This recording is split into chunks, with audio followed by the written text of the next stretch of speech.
Sunny Purewal, Amarjit Singh Dosanjh Yuba City, Lakhvir Singh Samra Texas, Gurmel Singh Liddar Bakersfield, Amarjit Singh Stockton, Sarabjit Singh Toor New Jersey, Harnek Singh Pabla Renton Washington, H&M oil ontario, Harjit Singh Lathrop, Gurmel Singh Balbir Basi Elk Grove, Gurnek Singh Bagri Fresno, Dharam Singh Raminder Basra Bakersfield, Shamsher Singh Dhillon New Jersey, Grewal travel services university, tax payroll visa OCI card passport ਦੀਆਂ services ਲੈ ਸਕਦੇ ਹੋ। ਕਾਲ 5307517605 ਤੇ ਊੜਾ that relief ਵਾਲੇ ਨਿਰਮਲ ਮਾਨ। Economic hardship ਹੈ, bankruptcy ਤੋਂ ਬਚਣਾ ਹੈ, ਡੈਟ ਨੂੰ ਕੰਸੋਲੀਡੇਟ ਕਰਨਾ ਆ ਤਾਂ ਕਾਲ ਕਰੋ 8888889914। ਇਹਨਾਂ ਸਾਰਿਆਂ ਦਾ ਧੰਨਵਾਦ। ਜੇ ਤੁਸੀਂ ਵੀ ਇਸ ਪ੍ਰੋਗਰਾਮ ਨੂੰ ਸਪਾਂਸਰ ਕਰਨਾ ਚਾਹੁੰਦੇ ਹੋ ਸੰਪਰਕ ਕਰ ਸਕਦੇ ਹੋ 4087227698 ਦੇ ਉੱਤੇ। ਖਬਰਾਂ ਤੋਂ ਪਹਿਲਾਂ ਸਾਰੇ ਸਰੋਤਿਆਂ ਨੂੰ ਪਤਾ ਹੀ ਆ ਵੀ ਆਹ ਜਿਹੜਾ ਹਫਤਾ ਹੈਗਾ ਆ ਇਹ ਘੱਲੂਘਾਰੇ ਵਾਲਾ ਹਫਤਾ ਆ, ਤੀਜਾ ਵੱਡਾ ਘੱਲੂਘਾਰਾ। ਉੱਥੇ ਦੀ ਇੰਡੀਆ ਦੀ ਜਿਹੜੀ ਸਰਕਾਰ ਆ ਉਹਨਾਂ ਨੇ ਸ੍ਰੀ ਦਰਬਾਰ ਸਾਹਿਬ, ਅਕਾਲ ਤਖਤ ਸਾਹਿਬ ਤੇ 38 ਹੋਰ ਗੁਰੂ ਘਰਾਂ ਤੇ ਹਮਲਾ ਕੀਤਾ ਇਸ ਹਫਤੇ ਦੇ ਵਿੱਚ। ਤੇ ਅੱਜ ਦੇ ਦਿਨ ਜੂਨ 7 1984 ਨੂੰ ਸਿੱਖ ਰੈਫਰੈਂਸ ਲਾਇਬ੍ਰੇਰੀ ਉਸ ਨੂੰ ਜਾਣ ਕੇ ਸਾੜ ਦਿੱਤਾ ਗਿਆ ਜਦੋਂ ਪੂਰਾ ਕੰਟਰੋਲ ਆਰਮੀ ਦੇ ਕੋਲ ਹੋ ਗਿਆ ਸੀ। ਤੇ 20,000 ਤੋਂ ਵੱਧ ਬਹੁਤ ਹੀ ਪੁਰਾਤਨ ਤੇ ਹਿਸਟੋਰੀਕਲ ਡਾਕੂਮੈਂਟ ਸੀ। 2500 ਦੇ ਕਰੀਬ ਹੱਥ ਲਿਖਤ ਗੁਰੂ ਗ੍ਰੰਥ ਸਾਹਿਬ ਜੀ ਦੇ ਸਰੂਪ ਸੀਗੇ, ਉਹਨਾਂ ਨੂੰ ਸਾੜ ਦਿੱਤਾ ਗਿਆ। ਲਗਭਗ ਜਿੰਨੇ ਵੀ ਉੱਥੇ ਜਿਹੜੇ ਸਿੰਘ ਫਾਈਟ ਕਰ ਰਹੇ ਸੀ ਉਹ ਸਾਰੇ ਸ਼ਹੀਦ ਹੋ ਚੁੱਕੇ ਸੀਗੇ। ਆਰਮੀ ਨੇ ਜਿਹੜੇ ਲੋਕਾਂ ਨੂੰ ਅਰੈਸਟ ਕੀਤਾ, ਜਿਹੜੇ ਬਚੇ ਹੋਏ ਸੀ, ਉਹਨਾਂ ਦੀਆਂ ਪੱਗਾਂ ਲਾ ਕੇ ਉਹਨਾਂ ਦੇ ਹੱਥ ਪਿੱਛੇ ਨੂੰ ਕਰਕੇ ਬੰਨ੍ਹਤੇ। ਤੇ ਆਈ ਵਿਟਨੈਸ ਇਹ ਕਹਿੰਦੇ ਵੀ ਬਹੁਤ ਸਾਰਿਆਂ ਨੂੰ ਕੁੱਟ-ਕੁੱਟ ਕੇ ਰਾਈਫਲ ਦੇ ਜਿਹੜੇ ਬਟਸ ਆ ਉਹਨਾਂ ਨੂੰ ਮਾਰ ਦਿੱਤਾ। ਉਹ ਤੋਂ ਬਾਅਦ ਉਹਨਾਂ ਨੂੰ ਜਿਹੜੀ ਗੋਲੀਆਂ ਆ ਉਹ ਚਲਾ ਕੇ ਸ਼ਹੀਦ ਕਰ ਦਿੱਤਾ। ਇੱਕ ਟੀਨੇਜਰ ਗਰਲ ਬੱਚੀ ਛੋਟੀ ਆ, ਉਹ ਆਈ ਵਿਟਨੈਸ ਸੀ। ਉਹਦੇ ਵਿੱਚ ਉਹਨਾਂ ਨੇ operations in Punjab citizen for democracy ਜਿਹੜੀ ਰਿਪੋਰਟ 1985 ਛਪੀ ਸੀ ਜਸਟਿਸ YM ਤਾਰਕੁੰਡੇ ਦੀ, ਉਹਨਾਂ ਨੇ ਇਹ ਕਿਹਾ ਵੀ ਜਿਹੜੇ ਸਿੱਖ ਫਾਈਟਰਸ ਆ ਉਹ ਠੀਕ ਆ ਵੀ ਆਪਣੇ ਧਾਰਮਿਕ ਸਥਾਨ ਨੂੰ ਬਚਾਉਣ ਦੇ ਲੜੇ, ਪੂਰੀ ਜਿਹੜੀ ਆ ਉਹਨਾਂ ਨੇ ਕੋਈ ਪਰਵਾਹ ਨਹੀਂ ਕੀਤੀ। ਪਰ ਜਦੋਂ ਸਾਰਾ ਕੁਝ ਆਰਮੀ ਦੇ ਹੱਥ ਆ ਗਿਆ ਉਹਨਾਂ ਨੇ ਉੱਥੇ ਰੇਪ ਵੀ ਕੀਤੇ, ਮਰਡਰ ਵੀ ਕੀਤੇ ਤੇ ਜਾਣ ਬੁੱਝ ਕੇ ਸਿੱਖ ਰੈਫਰੈਂਸ ਦੀ ਜਿਹੜੀ ਲਾਇਬ੍ਰੇਰੀ ਆ ਉਸ ਨੂੰ ਸਾੜ ਦਿੱਤਾ। ਕਹਿੰਦੇ ਵੀ any army which wants to destroy a nation destroy its culture, that's why the Indian army burned the Sikh reference library। ਵੀ ਕੋਈ ਵੀ ਜਿਹੜੀ ਆਰਮੀ ਹੁੰਦੀ ਆ, ਜੇ ਉਹਨਾਂ ਨੇ ਕਿਸੇ ਨੇਸ਼ਨ ਨੂੰ, ਕਿਸੇ ਧਰਮ ਨੂੰ ਖਤਮ ਕਰਨਾ ਆ ਤੇ ਉਹਦਾ ਕਲਚਰ ਜਿਹੜਾ ਆ ਉਹ ਖਤਮ ਕਰਦੀ ਹੈਗੀ ਆ। ਇਸੇ ਕਰਕੇ ਆਰਮੀ ਨੇ ਜਾਣ ਬੁੱਝ ਕੇ ਜਿਹੜੀ ਸਿੱਖ ਰੈਫਰੈਂਸ ਲਾਇਬ੍ਰੇਰੀ ਆ ਉਸ ਨੂੰ ਅੱਗ ਲਾਈ। ਮਾਰਕ ਟੁਲੀ ਤੇ ਜੈਕਬ ਵੱਲੋਂ ਜਿਹੜੀ ਬੁੱਕ ਲਿਖੀ ਗਈ ਸੀ ਮਿਸਿਸ ਗਾਂਧੀਜ਼ ਲਾਸਟ ਬੈਟਲ, ਉਹਦੇ ਵਿੱਚ ਵੀ ਉਹਨਾਂ ਨੇ ਇਹ ਕਿਹਾ ਵੀ ਜਿਹੜੀ ਗਵਰਨਮੈਂਟ ਸੀ ਇੰਡੀਆ ਦੀ ਉਹ ਸਿੱਖ ਹਿਸਟਰੀ ਨੂੰ ਡਿਸਟਰੋਏ ਕਰਨਾ ਚਾਹਦੀ ਸੀ।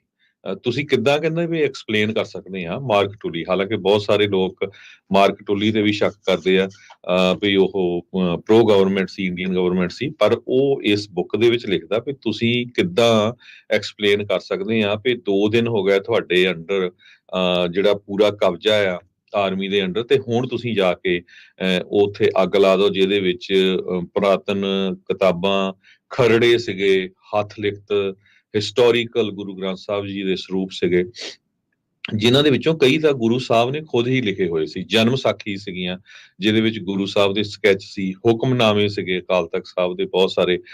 ਗਿਆਨੀ ਕਿਰਪਾਲ ਸਿੰਘ ਜਥੇਦਾਰ ਉਸ ਟਾਈਮ ਅਕਾਲ ਤਖਤ ਦੇ ਸੀਗੇ, ਉਹਨਾਂ ਦੀ ਜਿਹੜੀ ਇੰਟਰਵਿਊ ਹੋਈ ਉਹਦੇ ਵਿੱਚ ਵੀ ਉਹਨੇ ਦੱਸਿਆ।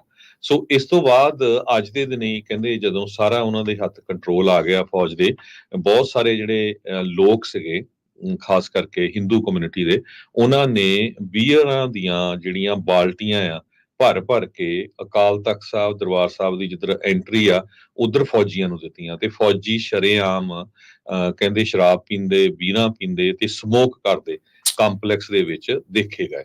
ਇਹ ਜਿਹੜੇ ਉੱਥੇ ਦੇ ਆਈ ਵਿਟਨੈਸ ਆ ਉਹ ਉਹਨਾਂ ਨੇ ਪੂਰਾ ਦੱਸਿਆ ਹੈਗਾ। ਕਹਿੰਦੇ ਵੀ ਡਿਪਾਰਟਮੈਂਟ ਆਫ ਐਕਸਾਈਜ਼ ਤੇ ਟੈਕਸੇਸ਼ਨ ਨੇ 7 ਲੱਖ ਕੁਆਰਟ ਬੋਟਲਸ ਰਮ ਦੀਆਂ, 30,000 ਬੋਟਲ ਵਿਸਕੀ ਦੀਆਂ, 60,000 ਬੋਟਲ ਬਰਾਂਡੀ ਦੀਆਂ ਤੇ 1,60,000 ਬੋਤਲਾਂ ਬੀਅਰ ਦੀਆਂ ਸਾਰੀਆਂ ਇਹ ਦਿੱਤੀਆਂ ਜੋ ਕਿ ਆਰਮਡ ਫੋਰਸਸ ਦੇ ਜਿਹੜੇ ਪਰਸਨਲਸ ਆ ਉਹਨਾਂ ਨੇ ਉੱਥੇ ਕੀਤੀਆਂ। ਇਹ ਜੋ ਰਿਪੋਰਟ ਆ 7 ਜੂਨ ਦੀ, ਇਹ ਤੁਹਾਡੇ ਨਾਲ ਮੈਂ ਸਾਂਝੀ ਕੀਤੀ ਹੈ। ਬਿਲਕੁਲ ਹਰਜੋਤ ਸਿੰਘ ਜੀ, ਦੇਖੋ ਉੱਥੇ ਕਿਸ ਤਰੀਕੇ ਦੇ ਨਾਲ ਝੂਠ ਜਿਹੜਾ ਦੂਜੀ ਤਰੀਕੇ ਨਾਲ ਪ੍ਰਚਾਰਿਆ ਜਾਂਦਾ ਸੀ ਵੀ ਉੱਥੇ ਜੀ ਆਹ ਮਿਲਿਆ, ਉੱਥੇ ਜੀ ਉਹ ਮਿਲਿਆ, ਤੇ ਜਿਹੜੀਆਂ ਇਹਨਾਂ ਨੇ ਕਰਤੂਤਾਂ ਕੀਤੀਆਂ ਆ ਉਹਨੂੰ ਹਮੇਸ਼ਾ ਲੁਕਾ ਜਾਂਦੇ ਰਹੇ ਆ। ਜਿਹੜਾ ਇਹਨਾਂ ਨੇ ਉੱਥੇ ਸ਼ਰਧਾਲੂ ਆਇਆਂ ਦੇ ਬੰਨ੍ਹ ਕੇ ਉਹਨਾਂ ਨੂੰ ਕਿਸ ਤਰੀਕੇ ਦੇ ਨਾਲ ਕਤਲੇਆਮ ਕੀਤਾ, ਕਿੰਨੇ ਚਸ਼ਮਦੀਦ ਗਵਾਹਾਂ ਨੇ ਉੱਥੋਂ ਦਾ ਹਾਲ ਜਿਹੜਾ ਉਹ ਬਿਆਨ ਕੀਤਾ, ਉਦੋਂ ਇਹਨਾਂ ਦੇ ਸਾਰਿਆਂ ਦੇ ਬੁੱਲ ਜਿਹੜੇ ਆ ਉਹ ਸੀਤੇ ਜਾਂਦੇ ਆ। ਸੋ ਹੱਕ ਦੀ ਆਵਾਜ਼ ਜਿਹੜੀ ਚੱਕਣੀ ਬਹੁਤ ਲਾਜ਼ਮੀ ਆ, ਬਹੁਤ ਜ਼ਰੂਰੀ ਆ, ਤੇ ਅਸੀਂ ਇੱਕ ਵਾਰੀ ਫੇਰ ਸਮੂਹ ਆਪਣੀ ਪੰਜਾਬੀ ਰੇਡੀਓ USA ਦੀ ਟੀਮ ਵੱਲੋਂ ਉਹਨਾਂ ਸਾਰੇ ਹੀ ਸ਼ਹੀਦਾਂ ਨੂੰ ਕੋਟਾਨ ਕੋਟ ਪ੍ਰਣਾਮ ਜਿਹੜਾ ਉਹ ਕਰਦੇ ਆ। ਤੇ ਕ੍ਰਿਸਚੀਅਨ ਸਾਇੰਸ ਮੋਨੀਟਰ ਇੱਕ ਬਹੁਤ ਵੱਡਾ ਅਖਬਾਰ ਆ, ਆਪਾਂ ਦੇਖਦੇ ਹੀ ਹੈਗੇ ਆ, ਉਹਨਾਂ ਨੇ ਲਿਖਿਆ ਉਸ ਟਾਈਮ ਜੂਨ 8 ਨੂੰ ਲਿਖਿਆ ਉਹਨੇ, ਜੂਨ 7 ਦੀ ਈਵੈਂਟ ਦੇ ਵਿੱਚ, ਵੀ ਜਿਹੜੇ ਮੈਡੀਕਲ ਵਰਕਰ ਸੀਗੇ ਜਦੋਂ ਉਹ ਹੈਲਪ ਕਰਨ ਲਈ ਪਹੁੰਚੇ ਲੋਕਾਂ ਦੀ, ਵੀ ਉਹਨਾਂ ਨੂੰ ਕਿਸੇ ਤਰ੍ਹਾਂ ਦਾ ਜੇ ਪੱਟੀ ਬੰਨਣੀ ਆ, ਜ਼ਖਮ ਹੋਇਆ ਆ, ਜਾਂ ਉਹਨਾਂ ਨੂੰ ਪਾਣੀ ਪਿਲਾਣਾ, ਤੇ ਕਹਿੰਦੇ ਫੌਜੀਆਂ ਨੇ ਕਿਹਾ ਵੀ ਜੇ ਕਿਸੇ ਨੂੰ ਤੁਸੀਂ ਪੱਟੀ ਤੱਕ ਵੀ ਕੀਤੀ, ਕਿਸੇ ਨੂੰ ਪਾਣੀ ਤੱਕ ਵੀ ਦਿੱਤਾ, ਤੁਹਾਨੂੰ ਗੋਲੀਆਂ ਨਾਲ ਮਾਰ ਦਿੱਤਾ ਜਾਊ। ਸੋ ਐਡਾ ਵੱਡਾ ਜਿਹੜਾ ਜ਼ੁਲਮ ਆ ਉਹ ਅੱਜ ਤੋਂ 40 ਸਾਲ ਪਹਿਲਾਂ ਸਿੱਖ ਕੌਮ ਦੇ ਨਾਲ ਹੋਇਆ ਜੀ। ਬਿਲਕੁਲ। ਸੋ ਅੱਜ ਜਿਹੜਾ ਹਰਜੋਤ ਸਿੰਘ ਜੀ ਅਲ ਜਜ਼ੀਰਾ ਨੇ ਇੱਕ ਨਵਾਂ ਜਿਹੜਾ ਇੱਕ ਡਾਕੂਮੈਂਟਰੀ ਆ ਉਹ ਜਾਰੀ ਕੀਤੀ ਆ, ਜਿਸ ਤਰੀਕੇ ਦੇ ਨਾਲ ਉਦੋਂ ਤਾਂ ਇੰਡੀਆ ਵਾਲਿਆਂ ਨੇ ਉੱਥੇ ਹੀ ਇਹ ਸਾਰਾ ਕੁਛ ਕੀਤਾ, ਭਾਰਤ ਵਿੱਚ ਰਹਿੰਦੇ ਹੋਏ ਪੰਜਾਬ ਦੇ ਵਿੱਚ ਇਹ ਸਾਰਾ ਕੁਛ ਕੀਤਾ। ਇੱਥੇ ਅੱਜ ਜਿਹੜੀ ਨਵੀਂ ਅਲ ਜਜ਼ੀਰਾ ਨੇ ਡਾਕੂਮੈਂਟਰੀ ਪੇਸ਼ ਕੀਤੀ, ਜਿਸ ਦੇ ਵਿੱਚ ਉਹ ਦੱਸ ਰਹੇ ਆ ਵੀ ਕਿਸ ਤਰੀਕੇ ਦੇ ਨਾਲ ਇੰਡੀਆ ਆਪਣੇ ਜਿਹੜੇ ਕ੍ਰਿਟਿਕਸ ਆ ਉਹਨਾਂ ਨੂੰ US ਤੇ ਕੈਨੇਡਾ ਦੇ ਵਿੱਚ ਚੁੱਪ ਕਰਾ ਰਿਹਾ ਹੈਗਾ ਆ। ਫਾਲਟ ਲਾਈਨਸ ਡਾਕੂਮੈਂਟਰੀ ਦੇ ਤਹਿਤ ਉਹਨਾਂ ਨੇ ਇਹ ਅਲ ਜਜ਼ੀਰਾ ਨੇ ਜਿਹੜਾ ਉਹ ਪੇਸ਼ ਕੀਤਾ ਆ।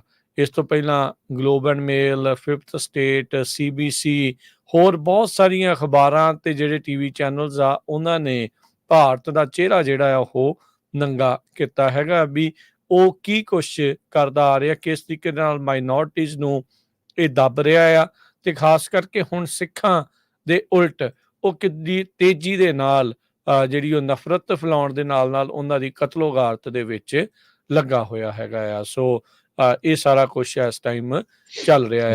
ਤੇ ਨਾਲ ਬਿਲਕੁਲ ਜਿੰਨੇ ਵੀ ਆਪਣੇ ਸਰੋਤੇ ਹੈਗੇ ਆ, ਤੁਸੀਂ ਅੱਜ ਅਲ ਜਜ਼ੀਰਾ ਨੇ ਇਹ ਡਾਕੂਮੈਂਟਰੀ ਜਿਹੜੀ ਆ ਉਹ ਰਿਲੀਜ਼ ਕੀਤੀ ਹੈਗੀ ਆ, how Indian silences critics in US and Canada. ਵੀ ਭਾਰਤ ਦੀ ਸਰਕਾਰ ਦੇ ਜੋ ਕ੍ਰਿਟਿਕਸ ਹੈਗੇ ਆ ਉਹਨਾਂ ਨੂੰ ਕਿੱਦਾਂ ਚੁੱਪ ਕਰਾਉਂਦੀ ਆ ਅਮਰੀਕਾ ਤੇ ਕੈਨੇਡਾ ਦੇ ਵਿੱਚ। ਇਹ ਕਾਫੀ ਡਿਟੇਲਡ ਇਨਫੋਰਮੇਸ਼ਨ ਆ ਇਹਦੇ ਵਿੱਚ। ਉਹਨਾਂ ਨੇ ਸੀਸਸ ਦੇ ਹੈਡ, ਕੈਨੇਡੀਅਨ ਇੰਟੈਲੀਜੈਂਸ ਏਜੰਸੀ ਦੇ ਜਿਹੜੇ ਟੈਰਰਿਜ਼ਮ ਨਾਲ ਰਿਲੇਟਡ ਲੋਕ ਰਿਸਰਚ ਕਰਦੇ, ਉਹਨਾਂ ਨਾਲ ਵੀ ਗੱਲ ਕੀਤੀ ਵੀ ਕਿਸੇ ਤਰ੍ਹਾਂ ਦਾ ਵੀ ਇੰਡੀਆ ਨੂੰ ਕੋਈ ਟੈਰਰਿਜ਼ਮ ਦਾ ਖਤਰਾ ਨਹੀਂ ਸਿੱਖਾਂ ਤੋਂ, ਪਰ ਇੱਥੇ ਆਜ਼ਾਦੀ ਦੀ ਗੱਲ ਕਰਨਾ ਜਿਹੜਾ ਉਹ ਉਹਨਾਂ ਦਾ ਹੱਕ ਹੈਗਾ। ਸੋ ਡਾਕੂਮੈਂਟਰੀ ਦੇਖਿਓ ਜ਼ਰੂਰ, 30 ਮਿੰਟ ਦੀ ਡਾਕੂਮੈਂਟਰੀ ਆ। ਉਹਨੇ ਪੂਰੀ ਅਮਰੀਕਾ ਦੇ ਵਿੱਚੋਂ ਵੀ ਤੇ ਕੈਨੇਡਾ ਦੇ ਵਿੱਚੋਂ ਵੀ ਇਹ ਬਣਾਈ ਹੈਗੀ। ਜੀ ਜੀ ਬਿਲਕੁਲ। ਅਗਲੀਆਂ ਜਿਹੜੀਆਂ ਹਰਜੋਤ ਸਿੰਘ ਜੀ ਹੁਣ ਖਬਰਾਂ ਦੇ ਉੱਤੇ ਆਪਾਂ ਨਜ਼ਰ ਮਾਰਦੇ ਜਾਈਏ ਤਾਂ ਨੋਰਮੰਡੀ ਦੇ ਵਿੱਚ ਸਪੀਚ ਦਿੰਦੇ ਹੋਏ ਪ੍ਰੈਜ਼ੀਡੈਂਟ ਬਾਈਡਨ ਉਹਨਾਂ ਨੇ ਅਮਰੀਕਨਸ ਨੂੰ ਗੁਹਾਰ ਲਾਈ ਵੀ ਭਾਈ ਡੈਮੋਕ੍ਰੇਸੀ ਨੂੰ ਦੁਬਾਰਾ ਰੀਕਮਿਟ ਕੀਤਾ ਜਾਵੇ।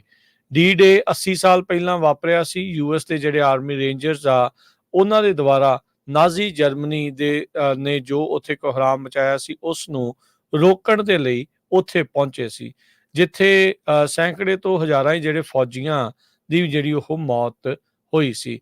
ਨੋਰਮੰਡੀ ਦੇ ਉੱਤੇ ਜਿਹੜੀ ਬਾਈਡਨ ਹੁਣਾਂ ਦੀ ਇਹ ਜਿਹੜੀ ਸਪੀਚ ਆ ਦੂਸਰੇ ਦਿਨ ਲਗਾਤਾਰ ਇਹ ਦੂਸਰੀ ਸਪੀਚ ਦੇ ਰਹੇ ਆ, ਤੇ ਉਹ ਯੂਕਰੇਨ ਦੇ ਲਈ ਸਹਾਇਤਾ ਜਾਂ ਉਸ ਦੇ ਲਈ ਜਿਹੜੀ ਸਪੋਰਟ ਆ ਉਸ ਨੂੰ ਮਜ਼ਬੂਤ ਕਰਨ ਦੇ ਵਿੱਚ ਵੀ ਲੱਗੇ ਹੋਏ ਨੇ। ਰੂਸ ਦੇ ਨਾਲ ਯੁੱਧ ਚੱਲਦਿਆਂ ਨੂੰ 2 ਸਾਲ ਤੋਂ ਵੱਧ ਦਾ ਵਕਤ ਹੋ ਚੁੱਕਾ ਆ, ਜਿੱਥੇ ਵਲਾਦੀਮੀਰ ਪੁਤਿਨ ਨੇ 2 ਸਾਲ ਪਹਿਲਾਂ ਯੂਕਰੇਨ ਦੇ ਉੱਤੇ ਹੱਲਾ ਜਿਹੜਾ ਉਹ ਬੋਲਿਆ ਸੀਗਾ। ਉਹਨਾਂ ਨੇ ਗੱਲ ਕਰਦੇ ਹੋਏ ਇਹ ਕਿਹਾ ਵੀ ਜੇ ਕਿਸੇ ਨੂੰ ਅਜੇ ਵੀ ਸ਼ੱਕ ਹੈਗਾ ਆ ਵੀ ਅਮਰੀਕਾ ਸਟੈਂਡ ਕਰੇਗਾ ਉਸ ਦੇ ਉਲਟ, ਪੁਤਿਨ ਦੇ ਅਗਰੈਸ਼ਨ ਦੇ ਉਲਟ, ਤੇ ਇਸ ਦਾ ਜਿਹੜਾ ਸ਼ੱਕ ਆ ਸਭ ਨੂੰ ਕੱਢ ਦੇਣਾ ਚਾਹੀਦਾ। ਅਸੀਂ ਹਮੇਸ਼ਾ ਹੀ ਜਿਹੜਾ ਵੀ ਧੱਕਾ ਕਰ ਰਿਹਾ ਅਗਰੈਸਰ ਦੇ ਉਲਟ ਖੜਾਂਗੇ। ਸੋ ਇਹਨਾਂ ਨੇ ਆਪਣੇ ਜਿਹੜੇ ਰਿਪਬਲਿਕਨ ਰਾਈਵਲ ਉਹਨਾਂ ਦਾ ਨਾਂ ਤਾਂ ਨਹੀਂ ਜਿਹੜਾ ਉਹ ਲਿਆ ਹੈਗਾ, ਪਰ ਜਿਹੜੇ ਸਾਬਕਾ ਪ੍ਰੈਜ਼ੀਡੈਂਟ ਦੇ ਆਈਸੋਲੇਸ਼ਨਿਸਟ ਇਨਕਲੀਨੇਸ਼ਨਸ ਆ, ਵੀ ਜਿੱਦਾਂ ਨੇਟੋ ਚੋਂ ਬਾਹਰ ਨਿਕਲਣਾ, ਪੈਸੇ ਦਿਓ ਫਿਰ ਅਸੀਂ ਤੁਹਾਡੇ ਨਾਲ ਖੜਾਂਗੇ, ਉੱਦਾਂ ਦੀਆਂ ਗੱਲਾਂ ਨੂੰ ਲੈ ਕੇ ਉਹਨਾਂ ਦੇ ਉੱਤੇ ਜਿਹੜਾ ਵਾਰ ਕਰਨ ਦੀ ਵੀ ਜਿਹੜੀ ਇਸ ਦੇ ਵਿੱਚ ਕੋਸ਼ਿਸ਼ ਜਿਹੜੀ ਉਹ ਕੀਤੀ ਆ। 6 ਜੂਨ 1944 ਦਾ ਦਿਨ ਸੀਗਾ। ਰੇਂਜਰ ਟਰੂਪਸ ਨੇ ਜਿਹੜਾ ਕਹਿੰਦੇ ਵੀ 100 ਫੁੱਟ ਦੇ ਉੱਚੇ ਜਿਹੜੇ ਕਲਿਫ ਆ ਉਹ ਸਰ ਕਰਕੇ ਬਾਅਦ ਦੇ ਵਿੱਚ ਓਮਾਹਾ ਬੀਚ ਦੇ ਉੱਤੇ ਜਿਹੜੇ ਉਹ ਪਹੁੰਚੇ ਸੀ, ਜਿੱਥੇ ਲਗਾਤਾਰ ਅੰਨ੍ਹੇਵਾਹ ਗੋਲੀਬਾਰੀ ਉਹਨਾਂ ਉੱਤੇ ਜਿਹੜੀ ਉਹ ਚੱਲ ਰਹੀ ਸੀ। ਤੇ ਜਿਹੜੇ ਨਾਜ਼ੀ ਜਰਮਨੀ ਆ ਉਸ ਟਾਈਮ ਦੇ ਉੱਤੇ ਉਹਨਾਂ ਦੇ ਆਰਟਲਰੀ ਪੀਸਿਸ ਨੂੰ ਸੀਜ਼ ਕਰਕੇ ਫਿਰ ਨਾਜ਼ੀ ਜਰਮਨੀ ਵੱਲ ਨੂੰ ਕੂਚ ਕਰਨਾ ਜਿਹੜਾ ਉਹ ਸ਼ੁਰੂ ਕੀਤਾ ਸੀ। ਤੇ ਸਭ ਨੂੰ ਹੀ ਪਤਾ ਹੈ ਵੀ ਵਰਲਡ ਵਾਰ ਫਿਰ ਇਵੈਂਚੁਅਲੀ ਕਿੱਦਾਂ ਮੁੱਕੀ ਸੀ। ਬਾਈਡਨ ਹੁਣੀ 81 ਸਾਲ ਦੇ ਆ, ਸਭ ਤੋਂ ਵੱਧ ਉਮਰ ਦੇ ਇਸ ਟਾਈਮ ਅਮਰੀਕਾ ਦੇ ਲਈ ਉਹ ਪ੍ਰੈਜ਼ੀਡੈਂਟ ਨੇ। ਤੇ ਅਗਲੀ ਵਾਰ ਇੱਕ ਵਾਰੀ ਫਿਰ ਜਿਹੜਾ ਸੇਮ ਰੀਮੈਚ 2020 ਵਾਲਾ ਆਪਾਂ ਨੂੰ ਦੇਖਣ ਨੂੰ ਅਮਰੀਕਾ 'ਚ ਇਲੈਕਸ਼ਨ 'ਚ ਮਿਲਣ ਜਾ ਰਿਹਾ। ਸੋ ਇਸੇ ਤਰ੍ਹਾਂ ਜੇ ਆਪਾਂ ਜਿਹੜਾ ਯੂਕੇ ਦੇ ਪ੍ਰਾਈਮ ਮਿਨਿਸਟਰ ਰਿਸ਼ੀ ਸੁਨਾਕ ਦੀ ਗੱਲ ਕਰਦੇ ਜਾਈਏ, ਉਹ ਡੀ-ਡੇ ਜਿਹੜਾ ਮੈਮੋਰੀਅਲ ਆ ਉਹਦੇ ਵਿੱਚ ਹਾਜ਼ਰ ਹੋਏ, ਪਰ ਪਹਿਲੇ ਹੀ ਛੱਡ ਕੇ ਚਲੇ ਗਏ। ਹੁਣ ਉਹਨਾਂ ਦਾ ਜਿਹੜਾ ਕਾਫੀ ਵਿਰੋਧ ਹੋ ਰਿਹਾ ਵੀ ਭਾਈ ਇੰਨੇ ਲੋਕਾਂ ਨੇ ਉਹਦੇ ਸ਼ਹੀਦੀਆਂ ਦਿੱਤੀਆਂ ਵੀ ਇਹ ਜਿਹੜਾ ਪ੍ਰਾਈਮ ਮਿਨਿਸਟਰ ਹੈ ਇਹਨੂੰ ਤਾਂ ਕੋਈ ਫਿਕਰ ਹੀ ਨਹੀਂ ਹੈ। ਕਹਿੰਦੇ ਵੀ ਆਲਰੇਡੀ ਇੰਨਾ ਅਨਪੋਪੂਲਰ ਹੈਗਾ ਰਿਸ਼ੀ ਸੁਨਾਕ, ਉਹ ਕੈਂਪੇਨ ਕਰਨ ਜਿਹੜਾ ਚਲਾ ਗਿਆ ਤੇ ਬਹੁਤ ਘੱਟ ਸਮਾਂ ਜਿਹੜਾ ਆ ਉਹ ਉੱਥੇ ਰਿਹਾ। ਰਿਸ਼ੀ ਸੁਨਾਕ ਇਸ ਵੇਲੇ ਕਾਫੀ ਜ਼ਿਆਦਾ ਜਿਹੜਾ ਉਹਦਾ ਕ੍ਰਿਟਿਸਿਜ਼ਮ ਵੀ ਹੋ ਰਿਹਾ ਵੀ ਉਹਦੀ ਵਾਈਫ ਨੇ ਟੈਕਸ ਫਾਈਲ ਕਰਨ ਦੇ ਵਿੱਚ, ਟੈਕਸ ਕਲੇਮ ਕਰਨ ਦੇ ਵਿੱਚ ਹੇਰਾਫੇਰੀ ਵੀ ਕੀਤੀ ਹੈਗੀ ਆ। ਉਹ ਵੀ ਜਿਹੜਾ ਕਾਫੀ ਵੱਡਾ ਇਸ਼ੂ ਚੱਲ ਰਿਹਾ ਹੈਗਾ। ਦੂਸਰੇ ਪਾਸੇ ਜਿਹੜੇ ਇੰਗਲੈਂਡ ਦੇ ਵਿੱਚ ਬਹੁਤ ਵੱਡੀ ਗਿਣਤੀ ਦੇ ਵਿੱਚ ਸਿੱਖ ਵਸਦੇ ਆ। ਰਿਸ਼ੀ ਸੁਨਾਕ ਨੇ ਜਿਹੜਾ ਸਿੱਖਾਂ ਦੇ ਅਗੇਂਸਟ ਹੀ ਸਟੈਂਡ ਲਿਆ ਹੈਗਾ। 5 ਆਈਜ਼ ਜਿਹੜੀ ਇੰਟੈਲੀਜੈਂਸ ਅਲਾਇੰਸ ਆ ਉਹਦੇ ਵਿੱਚ ਯੂਕੇ, ਯੂਐਸ, ਕੈਨੇਡਾ, ਆਸਟ੍ਰੇਲੀਆ ਤੇ ਨਿਊਜ਼ੀਲੈਂਡ ਆ। ਇਹ ਸਾਰੇ ਮੁਲਕ ਰਲ ਕੇ ਸਾਡੀ ਜਿਹੜੀ ਸੇਫਟੀ ਆ, ਜਿੰਨੇ ਵੀ ਅਸੀਂ ਇਹਨਾਂ ਮੁਲਕਾਂ 'ਚ ਰਹਿੰਦੇ ਆ, ਉਹ ਉਸ ਨੂੰ ਟੇਕ ਕੇਅਰ ਕਰਦੇ ਹੈਗੇ ਆ। ਜਿਹੜੇ ਹੁਣ ਰਿਸ਼ੀ ਸੁਨਾਕ ਨੇ ਐਕਸ਼ਨ ਲਿਆ ਜਿਹੜੀ ਡੀ-ਡੇ ਦੇ ਉੱਤੇ, ਉਹਦਾ ਜਿਹੜਾ ਬਹੁਤ ਜ਼ਿਆਦਾ ਵਿਰੋਧ ਹੋ ਰਿਹਾ, ਖਾਸ ਕਰਕੇ ਜਿਹੜੇ ਸਿੱਖ ਆ। ਹਜ਼ਾਰਾਂ ਦੀ ਗਿਣਤੀ ਦੇ ਵਿੱਚ ਸਿੱਖਾਂ ਨੇ ਵਰਲਡ ਵਾਰ 1 ਤੇ ਵਰਲਡ ਵਾਰ 2 ਦੇ ਵਿੱਚ ਹਿੱਸਾ ਲਿਆ। ਤੇ ਅੱਜ ਦੇ ਜਿਹੜੇ ਸਿੱਖ ਆ ਯੂਕੇ ਦੇ ਵਿੱਚ ਵੀ, ਉਹ ਆਪਣੇ ਸਿਵਲ ਲਿਬਰਟੀ ਲਈ ਹਜੇ ਵੀ ਫਾਈਟ ਕਰ ਰਹੇ ਹੈਗੇ ਆ। ਸੋ ਯੂਕੇ ਦਾ ਜਿਹੜਾ ਪ੍ਰਾਈਮ ਮਿਨਿਸਟਰ ਆ, ਉਹ ਤਾਂ ਕੇਅਰ ਹੀ ਨਹੀਂ ਕਰ ਰਿਹਾ ਹੈਗਾ ਵੈਟਰਨਸ ਦੀ, ਜਾਂ ਕੀ ਉਹਨਾਂ ਨੇ ਉਸ ਮੁਲਕ ਦੇ ਲਈ ਕੀਤਾ, ਵੀ ਉਹਦੀ ਪ੍ਰਾਇੋਰਟੀ ਕੀ ਹੈਗੀ ਆ। ਸੋ ਇਹ ਜਿਹੜੇ ਬਾਹਰ ਵਾਸਤੇ ਜਿੰਨੇ ਵੀ ਪੰਜਾਬੀ ਹੈਗੇ ਆ, ਆਪਾਂ ਚਾਹੇ ਉਹ ਯੂਕੇ 'ਚ ਆ, USA 'ਚ ਆ, ਕੈਨੇਡਾ ਦੇ ਵਿੱਚ ਆ, ਜਿੱਥੇ ਵੀ ਇਹ ਜਿਹੜੀਆਂ 5 ਆਈਜ਼ ਵਾਲੀਆਂ 5 ਮੁਲਕ ਆ, ਆਪਣੇ ਲੀਡਰਾਂ ਨੂੰ ਕੰਟੈਕਟ ਕਰਨਾ ਚਾਹੀਦਾ ਹੈ ਭਾਈ। ਜਿਹੜੇ ਇਦਾਂ ਦੇ ਮੁਲਕਾਂ ਦੇ ਜਿਹੜੇ ਲੀਡਰ ਹੈਗੇ ਆ, ਉਹ ਆਪਣੇ ਜਿਹੜੇ ਫਰੀडम ਫਾਈਟਰ ਆ, ਆਪਣੇ ਜਿਹੜੇ ਵੈਟਰਨਸ ਆ, ਉਹਨਾਂ ਦੀ ਜੇ ਉਹ ਰਿਸਪੈਕਟ ਹੀ ਨਹੀਂ ਰੱਖਦੇ ਹੈਗੇ, ਤੇ ਤੁਸੀਂ ਉਦਾਂ ਦੇ ਲੀਡਰ ਨੂੰ ਚੁਣ ਕੇ ਕੀ ਕਰਨਾ, ਉਹਨਾਂ ਦੇ ਉੱਤੇ ਤੁਸੀਂ ਕਿੰਨਾ ਕੁ ਜਿਹੜਾ ਆ ਯਕੀਨ ਕਰ ਸਕਦੇ ਹੋ। ਸੋ ਇੰਗਲੈਂਡ ਦੇ ਵਿੱਚ ਕਾਫੀ ਜ਼ਿਆਦਾ ਅੱਜ ਜੇ ਇੰਗਲੈਂਡ ਦੇ ਜਿੰਨੇ ਵੀ ਪੇਪਰ ਦੇਖ ਲਓ, ਉਹਦੇ ਵਿੱਚ ਰਿਸ਼ੀ ਸੁਨਾਕ ਦਾ ਚੰਗਾ ਜਲੂਸ ਕੱਢਿਆ ਗਿਆ ਆ ਵੀ ਇਹ ਦੇਖ ਲਓ ਵੀ ਇਹਦੇ ਹਾਲ ਕੀ ਆ, ਵੀ ਪ੍ਰਾਈਮ ਮਿਨਿਸਟਰ ਜੋ ਆ ਬਹੁਤ ਘੱਟ ਸਮਾਂ ਉੱਥੇ ਠਹਿਰਿਆ ਤੇ ਇਸ ਨੇ ਆਪਣੀ ਜਿਹੜੀ ਇਲੈਕਸ਼ਨ ਆ ਉਸ ਦੀ ਕੈਂਪੇਨ ਕਰਨ ਨੂੰ ਜਿਹੜੀ ਆ ਪਹਿਲ ਦਿੱਤੀ ਹੈ। ਬਿਲਕੁਲ। ਸੋ ਦੇਖੋ, ਮੇਨ ਸੀਗੇ ਅਮਰੀਕਾ, ਯੂਕੇ, ਅਲਾਈਡ ਫੋਰਸਿਸ ਜਿਹਨਾਂ ਨੂੰ ਆਖਦੇ ਆ, ਤੇ ਆਪ ਹੀ ਇਹਨੇ ਸਨੈਪ ਇਲੈਕਸ਼ਨਾਂ ਜਿਹੜੀਆਂ ਉਹ ਜੁਲਾਈ 4 ਨੂੰ ਉੱਥੇ ਘੋਸ਼ਿਤ ਕੀਤੀਆਂ ਆ। ਤੇ ਏਡੀ ਵੱਡੇ ਇੰਪੋਰਟੈਂਟ ਦਿਨ ਨੂੰ ਜਿਹੜਾ ਉਹ ਛੱਡ ਕੇ ਵਿੱਚੋਂ ਚਲੇ ਜਾਣ ਦੇ ਉੱਤੇ ਪੂਰੀ ਤੋਏ ਦਾ ਸਾਹਮਣਾ ਜਿਹੜਾ ਆ ਉਹ ਕਰਨਾ ਪੈ ਰਿਹਾ ਆ। ਇੱਥੋਂ ਕਹਿੰਦੇ ਵੀ ਸਮਹਾਓ ਕਲੀਅਰ ਹੁੰਦਾ ਆ ਵੀ ਇਹਨਾਂ ਬੰਦਿਆਂ ਨੂੰ ਸਿਰਫ ਤੇ ਸਿਰਫ ਆਪਣੀ ਜਿਹੜੀ ਸਿਆਸਤ ਦੇ ਨਾਲ ਹੀ ਜਿਹੜੀ ਆ ਉਹ ਕੋਸ਼ਿਸ਼ ਜਿਹੜੀ ਉਹ ਕਰ ਰਹੇ ਆ, ਸਿਰਫ ਤੇ ਸਿਰਫ ਉਹਨਾਂ ਦੀ ਸਿਆਸਤ ਚਮਕਦੀ ਰਹੇ। ਸੋ ਅਗਲੀਆਂ ਜਿਹੜੀਆਂ ਹਰਜੋਤ ਸਿੰਘ ਜੀ ਖਬਰਾਂ ਦੇ ਉੱਤੇ ਨਜ਼ਰ ਮਾਰਦੇ ਜਾਈਏ, ਪ੍ਰੈਜ਼ੀਡੈਂਟ ਬਾਈਡਨ ਦੇ ਬੇਟੇ ਹੰਟਰ ਬਾਈਡਨ ਦਾ ਜਿਹੜਾ ਫੈਡਰਲ ਗਨ ਟ੍ਰਾਇਲ ਆ, ਉਸ ਦਾ 5ਵਾਂ ਦਿਨ ਜਿਹੜਾ ਉਹ ਹੋਇਆ ਆ। ਕਹਿੰਦੇ ਪ੍ਰੋਸੀਕਿਊਟਰਸ ਨੇ ਆਪਣੀ ਜਿਹੜਾ ਆ ਜੋ ਸਾਰਾ ਕੁਝ ਕਹਿਣਾ ਸੀ ਉਸ ਨੂੰ ਪੇਸ਼ ਕਰ ਦਿੱਤਾ ਆ। ਡਿਫੈਂਸ ਦੇ ਦੁਆਰਾ ਜਿਹੜੇ ਹੰਟਰ ਬਾਈਡਨ ਦੀ ਜਿਹੜੀ ਬੇਟੀ ਆ ਨਾਓਮੀ ਬਾਈਡਨ, ਉਸ ਨੂੰ ਸਟੈਂਡ ਦੇ ਉੱਤੇ ਜਿਹੜਾ ਉਹ ਬੁਲਾਇਆ ਗਿਆ ਹੈਗਾ ਆ ਵਿਲਮਿੰਗਟਨ, ਡੈਲਾਵੇਅਰ ਦੇ ਵਿੱਚ। ਤੇ ਗਨ ਸਟੋਰ ਦਾ ਜਿਹੜਾ ਓਨਰ ਜਿੱਥੋਂ ਹੰਟਰ ਬਾਈਡਨ ਨੇ ਇਹ ਵੈਪਨ ਬਾਏ ਕੀਤੀ ਸੀ, ਉਹ ਵੀ ਆਲਰੇਡੀ ਟੈਸਟੀਫਾਈ ਕਰਕੇ ਜਾ ਚੁੱਕਾ ਹੈ। ਪ੍ਰੋਸੀਕਿਊਟਰਸ ਨੇ ਆਪਣਾ ਕੇਸ ਜਿਹੜਾ ਉਹ ਰੈਸਟ ਕਰ ਦਿੱਤਾ ਆ। ਕਈ ਦਿਨ ਤੱਕ ਜਿਹੜਾ ਐਵੀਡੈਂਸ ਆ ਉਸ ਦੇ ਵਿੱਚ ਪੇਸ਼ ਕੀਤਾ ਜਾਂਦਾ ਰਿਹਾ ਵੀ ਹੰਟਰ ਬਾਈਡਨ ਕਿਸ ਤਰੀਕੇ ਦੇ ਨਾਲ ਕ੍ਰੈਕ ਕੋਕੇਨ ਦਾ ਅਡਿਕਟ ਸੀਗਾ। ਜਦੋਂ 2018 ਦੇ ਵਿੱਚ ਇਸਨੇ ਜਿਹੜੀ ਗਨ ਪਰਚੇਜ਼ ਕੀਤੀ ਸੀਗੀ, ਇਹਨੇ ਕਈ ਵਾਰੀ ਕਈ ਜਿਹੜੀਆਂ ਔਰਤਾਂ ਨੂੰ ਵੀ ਜਿਹੜਾ ਉਹ ਕਾਲ ਕਰਕੇ ਜਿਹੜਾ ਉਹ ਬੁਲਾਇਆ ਗਿਆ, ਦੱਸਿਆ ਗਿਆ ਵੀ ਕਿਸ ਤਰੀਕੇ ਦੇ ਨਾਲ ਉਹ ਅਡਿਕਟਡ ਸੀਗਾ ਉਸ ਟਾਈਮ ਦੇ ਉੱਤੇ। ਇਹ ਪਹਿਲੀ ਵਾਰੀ ਹੋ ਰਿਹਾ ਵੀ ਸਿਟਿੰਗ ਯੂਐਸ ਪ੍ਰੈਜ਼ੀਡੈਂਟ ਦਾ ਜਿਹੜਾ ਨਿਆਣਾ ਆ ਕੋਈ, ਉਹ ਟਰਾਇਲ ਦੇ ਉੱਤੇ ਚੱਲ ਰਿਹਾ ਹੋਵੇ। ਤੇ ਪ੍ਰੈਜ਼ੀਡੈਂਟ ਜੋ ਬਾਈਡਨ ਆ ਉਹ ਕਹਿੰਦੇ ਵੀ ਜੇ ਉਹ ਗਿਲਟੀ ਪਾਇਆ ਜਾਂਦਾ ਆ ਤਾਂ ਉਹ ਆਪਣੇ ਮੁੰਡੇ ਨੂੰ ਮਾਫ ਨਹੀਂ ਜਿਹੜਾ ਉਹ ਕਰੇਗਾ ਜੇ ਜਿਹੜਾ ਡਿਪਾਰਟਮੈਂਟ ਆਫ ਜਸਟਿਸ ਜਾਂ ਅਦਾਲਤ ਉਸ ਨੂੰ ਦੋਸ਼ੀ ਪਾਉਂਦੀ ਆ, ਦੋਸ਼ੀ ਕਰਾਰ ਦਿੰਦੀ ਆ। ਦੂਜੇ ਪਾਸੇ ਉਹ ਵੀ ਪਹਿਲੀ ਵਾਰੀ ਹੋਇਆ ਵੀ ਇੱਕ ਸਾਬਕਾ ਰਾਸ਼ਟਰਪਤੀ ਦੇ ਉੱਤੇ ਕ੍ਰਿਮੀਨਲ ਕੇਸ ਦੇ ਵਿੱਚ ਫੈਲਨੀਜ਼ ਦੇ ਵਿੱਚ ਉਹਨਾਂ ਨੂੰ ਦੋਸ਼ੀ ਕਰਾਰ ਦਿੱਤਾ ਗਿਆ। ਤੇ ਉਹ ਵੀ ਰਾਸ਼ਟਰਪਤੀ ਨੇ ਜਿਹੜੇ ਕਈਆਂ ਨੂੰ ਆਲਰੇਡੀ ਇਹ ਕਹਿ ਰਹੇ ਆ ਵੀ ਅਸੀਂ 6 ਜਨਵਰੀ ਵਾਲਿਆਂ ਨੂੰ ਮੈਂ ਮਾਫ ਕਰ ਦੇਣਾ ਆ ਜਿੱਦਾਂ ਹੀ ਮੈਂ ਦੁਬਾਰਾ ਰਾਸ਼ਟਰਪਤੀ ਜੇ ਬਣਦਾ ਆ। ਤੇ ਕੱਲ ਉਹਨਾਂ ਨੇ ਇੱਕ ਇੰਟਰਵਿਊ ਦੇ ਦੌਰਾਨ ਇਹ ਗੱਲ ਕਰਕੇ ਇੱਕ ਵਾਰੀ ਫਿਰ ਨਵਾਂ ਰੌਲਾ ਵਿਵਾਦ ਜਿਹੜਾ ਉਹ ਛੇੜ ਦਿੱਤਾ। ਕਹਿੰਦੇ ਵੀ ਜਿੱਦਾਂ ਮੈਨੂੰ ਪ੍ਰੋਸੀਕਿਊਟ ਕੀਤਾ ਹੈ ਤੇ ਇਹ ਵੀ ਹੋ ਸਕਦਾ ਵੀ ਅਗਲੀ ਵਾਰ ਜਦੋਂ ਕੋਈ ਹੋਰ ਰਾਸ਼ਟਰਪਤੀ ਆਉਂਦਾ ਆ ਤਾਂ ਇਹਨਾਂ ਨੂੰ ਵੀ ਇਸੇ ਤਰੀਕੇ ਦੀਆਂ ਕੇਸਾਂ ਦਾ ਜਿਹੜਾ ਉਹ ਸਾਹਮਣਾ ਕਰਨਾ ਪੈ ਸਕਦਾ ਹੈ। ਹੰਟਰ ਬਾਈਡਨ ਦੇ ਅਟਰਨੀ ਜਿਹੜੇ ਆ ਉਹ ਇਕਵਿਟਲ ਦੀ ਜਿਹੜੀ ਉਹ ਮੰਗ ਕਰ ਰਹੇ ਹੈਗੇ ਆ ਤੇ ਹੁਣ ਡਿਫੈਂਸ ਕਹਿੰਦੇ ਵੀ ਆਪਣੇ ਜਿਹੜੇ ਵਿਟਨੈਸਿਸ ਆ ਉਹਨਾਂ ਨੂੰ ਬੁਲਾਉਣਾ ਸ਼ੁਰੂ ਕਰ ਰਿਹਾ ਆ। ਪ੍ਰੋਸੀਕਿਊਸ਼ਨ ਨੇ ਆਪਣੇ ਸਾਰੇ ਜਿਹੜੇ ਸਬੂਤ ਆ ਹੰਟਰ ਬਾਈਡਨ ਦੇ ਉਲਟ ਪੇਸ਼ ਕਰ ਦਿੱਤੇ ਨੇ ਜੀ। ਤੇ ਅਗਲੀ ਖਬਰ ਵੱਲ ਚਲੀਏ। ਪ੍ਰੈਜ਼ੀਡੈਂਟ ਜੋ ਬਾਈਡਨ ਹੁਣੀ ਯੂਕਰੇਨ ਦੇ ਪ੍ਰੈਜ਼ੀਡੈਂਟ ਜ਼ੈਲੈਂਸਕੀ ਨੂੰ ਮਿਲੇ ਆ ਫਰਾਂਸ ਦੇ ਵਿੱਚ, ਕਿਉਂਕਿ ਪ੍ਰੈਜ਼ੀਡੈਂਟ ਜੋ ਬਾਈਡਨ ਹੁਣੀ ਉੱਥੇ ਗਏ ਹੋ ਆ ਨਾਰਮੰਡੀ, ਤੇ ਉੱਥੇ ਉਹਨਾਂ ਨੇ ਪਬਲਿਕਲੀ ਜਿਹੜੀ ਆ ਮਾਫੀ ਮੰਗੀ ਹੈਗੀ ਆ ਯੂਕਰੇਨ ਦੇ ਪ੍ਰੈਜ਼ੀਡੈਂਟ ਵਲਾਡੀਮੀਰ ਜ਼ੈਲੈਂਸਕੀ ਤੋਂ। ਉਹਨਾਂ ਨੇ ਕਿਹਾ ਆ ਵੀ ਅਸੀਂ ਸੌਰੀ ਆ ਵੀ 1 ਮਹੀਨਾ ਲੇਟ ਜਿਹੜੀ ਆ ਤੁਹਾਨੂੰ ਫਾਈਨੈਂਸ਼ੀਅਲ ਹੈਲਪ ਦਿੱਤੀ ਹੈਗੀ ਆ। 80ਵੀਂ ਐਨਵਰਸਰੀ ਜੋ ਡੀ ਡੇ ਦੀ ਹੈਗੀ ਆ, ਉੱਥੇ ਸੈਰਮਨੀ ਸੀਗੀਆਂ ਫਰਾਂਸ ਦੇ ਵਿੱਚ। ਉਹਨਾਂ ਨੇ ਪ੍ਰੈਜ਼ੀਡੈਂਟ ਜੋ ਬਾਈਡਨ ਉਹਨਾਂ ਨੇ ਕਿਹਾ ਆ ਵੀ ਜਿਸ ਤਰ੍ਹਾਂ ਅੱਜ ਤੋਂ 80 ਸਾਲ ਪਹਿਲਾਂ ਅਲਾਈਡ ਫੋਰਸਿਸ ਇਕੱਠੀਆਂ ਹੋ ਕੇ ਉਹਨਾਂ ਨੇ ਯੂਰਪ ਨੂੰ ਜਿਹੜਾ ਆਜ਼ਾਦ ਕਰਾਇਆ ਨਾਜ਼ੀ ਜਰਮਨੀ ਦੇ ਉੱਤੋਂ, ਇਸੇ ਤਰ੍ਹਾਂ ਜਿਹੜੀ ਸਾਡੀ ਪੂਰੀ ਸਪੋਰਟ ਆ ਉਹ ਯੂਕਰੇਨ ਦੇ ਹੱਕ ਦੇ ਵਿੱਚ ਆ ਤਾਂ ਕਿ ਜਿਹੜੇ ਰਸ਼ੀਆ ਵਾਲਿਆਂ ਨੇ ਇਨਵੇਜ਼ਨ ਕੀਤੀ ਆ ਉਸ ਨੂੰ ਪੂਰੀ ਤਰ੍ਹਾਂ ਰੋਕਿਆ ਜਾ ਸਕੇ। ਸੋ ਦੋਨਾਂ ਪਾਰਟੀਆਂ ਨੇ ਬਾਈਪਾਰਟੀਸਨ ਗਰੁੱਪ ਵੱਲੋਂ ਹੀ ਜਿਹੜੀ $61 ਬਿਲੀਅਨ ਦਾ ਮਿਲਟਰੀ ਪੈਕੇਜ ਯੂਕਰੇਨ ਨੂੰ ਦਿੱਤਾ ਗਿਆ ਸੀ। ਪਰ ਆਪਾਂ ਤੁਹਾਨੂੰ ਪਤਾ ਹੀ ਆ ਵੀ ਪਿਛਲੀ ਵਾਰੀ ਡਿਸਕਸ ਕਰਦੇ ਰਹੇ ਆ, ਕਾਫੀ ਇਹਦੇ ਵਿੱਚ ਖਿੱਚਾ ਧੂਈ ਹੋਈ ਸੀ ਪ੍ਰੈਜ਼ੀਡੈਂਟ ਬਾਈਡਨ ਉਹਨਾਂ ਦੇ ਐਡਮਿਨਿਸਟ੍ਰੇਸ਼ਨ ਦੀ।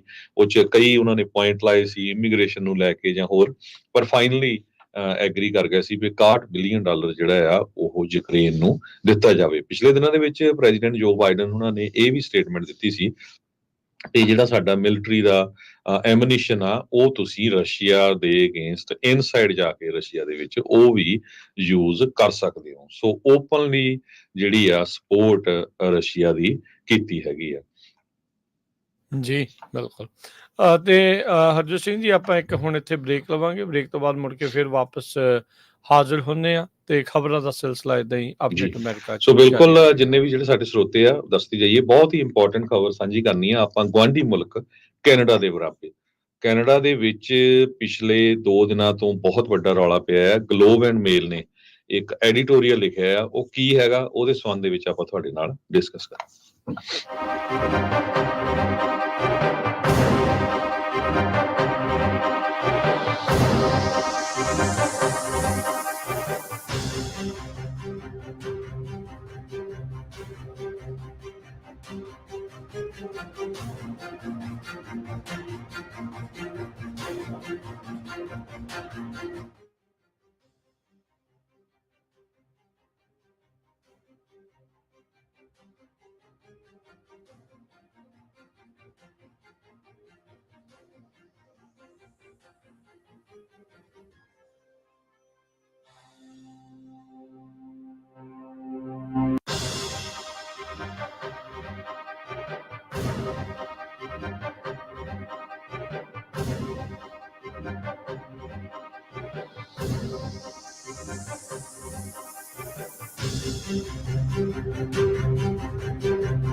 ਪੰਜਾਬੀ ਰੇਡੀਓ USA ਸੁਣ ਰਹੇ ਸਾਰੇ ਸਰੋਤਿਆਂ ਨੂੰ ਪਿਆਰ ਸਤਿਕਾਰ ਸਾਂ ਨਿੱਘੀ ਜਿਹੀ ਸਤਿ ਸ੍ਰੀ ਅਕਾਲ। ਸਭ ਨੂੰ ਜੀ ਨੂੰ ਆਖਦੇ ਹਾਂ। ਸੋ ਤੋਂ ਪ੍ਰੋਗਰਾਮ ਅਪਡੇਟ ਅਮਰੀਕਾ ਸਵਾਗਤ ਹੈ। ਹਰਜੋਤ ਸਿੰਘ ਜੀ ਸਵਾਗਤ ਹੈ। ਸਤਿ ਸ੍ਰੀ ਅਕਾਲ ਜੀ। ਸਤਿ ਸ਼੍ਰੀ ਅਕਾਲ, ਧੰਨਵਾਦ ਜੀ ਆਇਆਂ ਨੂੰ। ਅਗਲੀ ਖਬਰ ਵਿੱਚ ਚੱਲੀਏ। ਜਿਸ ਤਰ੍ਹਾਂ ਆਪਾਂ ਬ੍ਰੇਕ ਤੋਂ ਪਹਿਲਾਂ ਤੁਹਾਡੇ ਨਾਲ ਸਾਂਝੀ ਕੀਤੀ ਸੀ, ਕੈਨੇਡਾ ਦੇ ਵਿੱਚ ਪਿਛਲੇ 2 ਦਿਨਾਂ ਤੋਂ ਬਹੁਤ ਵੱਡੀ ਹਲਚਲ ਪੈਦਾ ਹੋਈ ਆ। ਕੈਨੇਡਾ ਦਾ ਬਹੁਤ ਹੀ ਮਸ਼ਹੂਰ ਅਖਬਾਰ ਗਲੋਬ ਐਂਡ ਮੇਲ, ਉਹਨਾਂ ਨੇ ਇੱਕ ਐਡੀਟੋਰੀਅਲ ਛਾਪਿਆ, ਨਿਊਜ਼ ਨਹੀਂ ਐਡੀਟੋਰੀਅਲ ਛਾਪਿਆ, ਜਿਹਦੇ ਵਿੱਚ ਉਹਨਾਂ ਨੇ ਇਹ ਕਿਹਾ ਆ ਵੀ ਜੋ ਪਿਛਲੇ ਦਿਨਾਂ ਦੇ ਵਿੱਚ ਇੱਕ ਰਿਪੋਰਟ ਪੇਸ਼ ਕੀਤੀ ਗਈ ਆ ਇੰਟੈਲੀਜੈਂਸ ਦੀ, ਨੈਸ਼ਨਲ ਸਿਕਿਉਰਿਟੀ ਤੇ ਇੰਟੈਲੀਜੈਂਸ ਕਮੇਟੀ ਔਨ ਪਾਰਲੀਮੈਂਟਰੀਜ਼ ਵੱਲੋਂ, ਉਹਨਾਂ ਵੱਲੋਂ ਐਲੀਗੇਸ਼ਨਸ ਲਾਈਆਂ ਗਈਆਂ ਇੱਕ ਰਿਪੋਰਟ ਦੇ ਵਿੱਚ ਵੀ ਕੈਨੇਡਾ ਦੇ ਕੁਝ MP ਜਿਹੜੇ ਆ ਉਹ ਬਾਹਰ ਦੀਆਂ ਸਰਕਾਰਾਂ ਦੇ ਨਾਲ ਰਲੇ ਹੋਏ ਆ। ਬਾਹਰ ਦੀਆਂ ਜਿਹੜੀਆਂ ਸਰਕਾਰਾਂ, ਜਿਹਦੇ ਵਿੱਚ 2 ਮੁਲਕਾਂ ਦੇ ਉਹਨਾਂ ਨੇ ਨਾਮ ਲਏ ਆ, ਇੱਕ ਚਾਈਨਾ ਤੇ ਇੱਕ ਇੰਡੀਆ, ਉਹਨਾਂ ਨੂੰ ਇੱਥੇ ਦੀ ਜਿਹੜੀ ਇੰਟਰਨਲ ਇਨਫੋਰਮੇਸ਼ਨ ਦੇ ਰਹੇ ਆ। ਹੁਣ ਤੁਸੀਂ ਦੇਖੋ ਵੀ ਜੇ ਸਾਡੇ ਮੁਲਕ ਅਮਰੀਕਾ ਦੇ ਵਿੱਚ ਇੱਕ ਇਲੈਕਟਡ ਕਾਂਗਰਸਮੈਨ ਜਾਂ ਸੈਨੇਟਰ ਰਸ਼ੀਆ ਨੂੰ ਜਾਂ ਚਾਈਨਾ ਨੂੰ ਜਾਂ ਕਿਸੇ ਮੁਲਕ ਨੂੰ ਸੀਕ੍ਰੇਟ ਇਨਫੋਰਮੇਸ਼ਨ ਦਿੰਦਾ ਹੋਵੇ ਤਾਂ ਉਹਦਾ ਕੀ ਹਾਲ ਹੋਵੇ। ਪਰ ਅਨਫੋਰਚੂਨੇਟਲੀ ਕੈਨੇਡਾ ਦੇ ਵਿੱਚ ਉੱਥੇ ਦੀਆਂ ਜਿਹੜੀ ਸਰਕਾਰ ਆ ਉਹ ਉਹਨਾਂ ਮੈਂਬਰ ਪਾਰਲੀਮੈਂਟਸ ਦੇ ਨਾਮ ਨਹੀਂ ਲੈ ਰਹੀ, ਚਾਹੇ ਉਹ ਕਿਸੇ ਵੀ ਪਾਰਟੀ ਦੇ ਹੋਣ।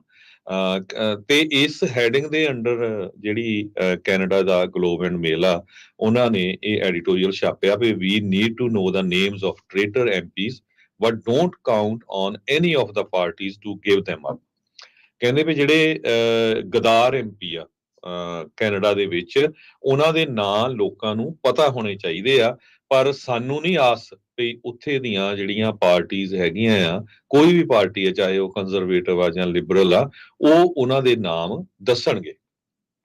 ਇਸ ਰਿਪੋਰਟ ਦੇ ਵਿੱਚ ਇਹ ਕਿਹਾ ਗਿਆ ਆ ਵੀ 4000 ਤੋਂ ਵੱਧ ਡਾਕੂਮੈਂਟ ਇਕੱਠੇ ਕੀਤੇ ਗਏ ਆ, ਜਿਹਦੇ ਵਿੱਚ ਕਿਸ ਤਰ੍ਹਾਂ ਜਿਹੜੇ ਫੋਰਨ ਐਕਟਰਸ ਆ, ਪੀਪਲਜ਼ ਰਿਪਬਲਿਕ ਆਫ ਚਾਈਨਾ ਤੇ ਇੰਡੀਆ, ਦੋਨਾਂ ਨੂੰ ਨੇਮ ਕੀਤਾ ਗਿਆ। ਉਹ ਸਾਡੇ ਜਿਹੜੇ ਪਾਰਲੀਮੈਂਟੇਰੀਅਨਸ ਆ ਉਹਨਾਂ ਨੂੰ ਇੰਟੀਮੀਡੇਟ ਕਰਦੇ ਰਹੇ, ਪ੍ਰੈਸ਼ਰ ਕਰਦੇ ਰਹੇ, ਜਾਂ ਉਹਨਾਂ ਨਾਲ ਕੋਲੈਬੋਰੇਟ ਕਰਦੇ ਰਹੇ। ਉਹਨਾਂ ਨੂੰ ਅਕਿਊਜ਼ ਕੀਤਾ ਗਿਆ ਆ ਇਹਦੇ ਵਿੱਚ ਜਿਹੜੇ ਮੈਂਬਰ ਪਾਰਲੀਮੈਂਟਸ ਆ, ਤੇ ਉਹਨਾਂ ਨੇ ਜਿਹੜੀ ਬਾਹਰਲੀਆਂ ਸਰਕਾਰਾਂ ਆ ਉਹਨਾਂ ਨੂੰ ਸੀਕ੍ਰੇਟ ਜਿਹੜੀ ਇਨਫੋਰਮੇਸ਼ਨ ਦਿੱਤੀ ਹੈਗੀ ਆ, ਜਾਂ ਉਹ ਬਾਹਰਲੀਆਂ ਸਰਕਾਰਾਂ ਦੀਆਂ ਡਾਇਰੈਕਸ਼ਨ ਦੇ ਉੱਤੇ ਕੈਨੇਡਾ ਦੇ ਵਿੱਚ ਕੰਮ ਕਰਦੇ ਰਹੇ ਹੈਗੇ ਆ। ਜਿਹੜੇ ਫੋਰਨ ਡਿਪਲੋਮੈਟਿਕ ਆਫੀਸ਼ੀਅਲਸ ਹੈਗੇ ਆ, ਉਹਨਾਂ ਨੂੰ ਉਹ ਪ੍ਰਿਵਿਲੇਜਡ ਜਿਹੜੀ ਇਨਫੋਰਮੇਸ਼ਨ ਜਿਹੜੀ ਪਾਰਲੀਮੈਂਟ ਦੇ ਵਿੱਚ ਮਿਲਦੀ ਆ ਉਹ ਦਿੰਦੇ ਰਹੇ, ਤੇ ਜਾਂ ਆਪਣੇ ਜਿਹੜੇ ਸਾਥੀ ਪਾਰਲੀਮੈਂਟੇਰੀਅਨਸ ਆ ਉਹਨਾਂ ਨੂੰ ਸਪੋਰਟ ਕਰਦੇ ਰਹੇ, ਉਹਨਾਂ ਦੀ ਇਨਫੋਰਮੇਸ਼ਨ ਵੀ ਉਹਨਾਂ ਨੂੰ ਦਿੰਦੇ ਰਹੇ ਵੀ ਕਿਹੜਾ ਇਸ ਬਿੱਲ ਦੇ ਹੱਕ 'ਚ ਆ, ਕਿਹੜਾ ਅਗੇਂਸਟ ਹੈਗਾ। ਸੋ ਇਸ ਸਾਰਾ ਕੁਝ ਦੇਣ ਦੇ ਵਿੱਚ ਉਹਨਾਂ ਨੂੰ ਕੀ ਮਿਲਦਾ ਰਿਹਾ? ਕਹਿੰਦੇ ਵੀ ਜਿਹੜੇ ਕਮਿਊਨਿਟੀ ਗਰੁੱਪ ਜਾਂ ਬਿਜ਼ਨੈਸਸ ਆ, ਜਿਸ ਤਰ੍ਹਾਂ ਪਿੱਛੇ ਰਿਪੋਰਟ ਆਈ ਸੀ ਨਾ ਵੀ ਕੈਨੇਡਾ ਦੇ ਵਿੱਚ ਬਹੁਤ ਸਾਰਾ ਕੈਨੇਡਾ ਦਾ ਮੀਡੀਆ, ਕੈਨੇਡਾ ਦੇ ਜਿਹੜੇ ਬਿਜ਼ਨੈਸਸ ਆ, ਕਿਸ ਤਰ੍ਹਾਂ ਉਹ ਭਾਰਤ ਦੀ ਐਮਬੈਸੀ ਦੇ ਨਾਲ ਜਾਂ ਭਾਰਤ ਦੀ ਸਰਕਾਰ ਦੇ ਜਿਹੜੇ ਉਹਨਾਂ ਦੇ ਏਜੰਟਸ ਆ ਉਹਨਾਂ ਦੇ ਨਾਲ ਰਲੇ ਹੋਏ ਹੈਗੇ ਆ। ਉਸ ਤਰ੍ਹਾਂ ਕਹਿੰਦੇ ਵੀ ਜਿਹੜੇ ਉਹ ਕਮਿਊਨਿਟੀ ਗਰੁੱਪ ਜਾਂ ਬਿਜ਼ਨੈਸਸ ਆ, ਉਹ ਜਦੋਂ ਇਲੈਕਸ਼ਨ ਹੁੰਦੀ ਮੈਂਬਰ ਪਾਰਲੀਮੈਂਟ ਦੀ, ਉਹਨਾਂ ਦੀ ਕਿਸ ਤਰ੍ਹਾਂ ਜਿਹੜੀ ਉਹ ਸਪੋਰਟ ਕਰਦੇ ਰਹੇ, ਕਿਸ ਤਰ੍ਹਾਂ ਉਹਨਾਂ ਨੂੰ ਚੁੱਪਚਾਪ ਲੋਕਾਂ ਨੂੰ ਮੋਬਿਲਾਈਜ਼ ਕਰਦੇ ਰਹੇ ਵੀ ਇਹ ਜਿਹੜੇ ਮੈਂਬਰ ਪਾਰਲੀਮੈਂਟ ਆ ਇਹ ਜਿੱਤਣੇ ਚਾਹੀਦੇ। ਤੇ ਦੂਸਰਾ, ਫੋਰਨ ਮਿਸ਼ਨਸ ਵਾਲੇ ਉਹਨਾਂ ਨੂੰ ਫੰਡਿੰਗ ਕਰਦੇ ਰਹੇ ਪ੍ਰੋਕਸੀ ਦੇ ਥਰੂ। ਤੁਹਾਨੂੰ ਪਤਾ ਹੀ ਆ ਵੀ ਕਿਸ ਤਰ੍ਹਾਂ ਹੋਰ ਬਿਜ਼ਨੈਸਸ ਦੇ ਥਰੂ ਜਿਹੜੇ ਪੈਸੇ ਦੇਣੇ ਹੈਗੇ ਆ। ਇਸ ਤਰ੍ਹਾਂ ਇੱਕ ਈਵਨ ਉਹਨਾਂ ਨੇ ਇੱਕ ਐਮਪੀ ਦਾ ਨਾਮ ਵੀ ਇਹਦੇ ਵਿੱਚ ਲਿਖਿਆ ਹੈਗਾ ਜਿਹੜਾ ਚਾਈਨੀਜ਼ ਮੂਲ ਦਾ, ਉਹਨੂੰ ਕਿਸ ਤਰ੍ਹਾਂ ਹੈਂਡੋਂਗ ਜੋ ਆ ਉਹਦੀ ਨੋਮੀਨੇਸ਼ਨ ਦੇ ਲਈ ਲਿਬਰਲ ਕੈਂਡੀਡੇਟ ਸੀ।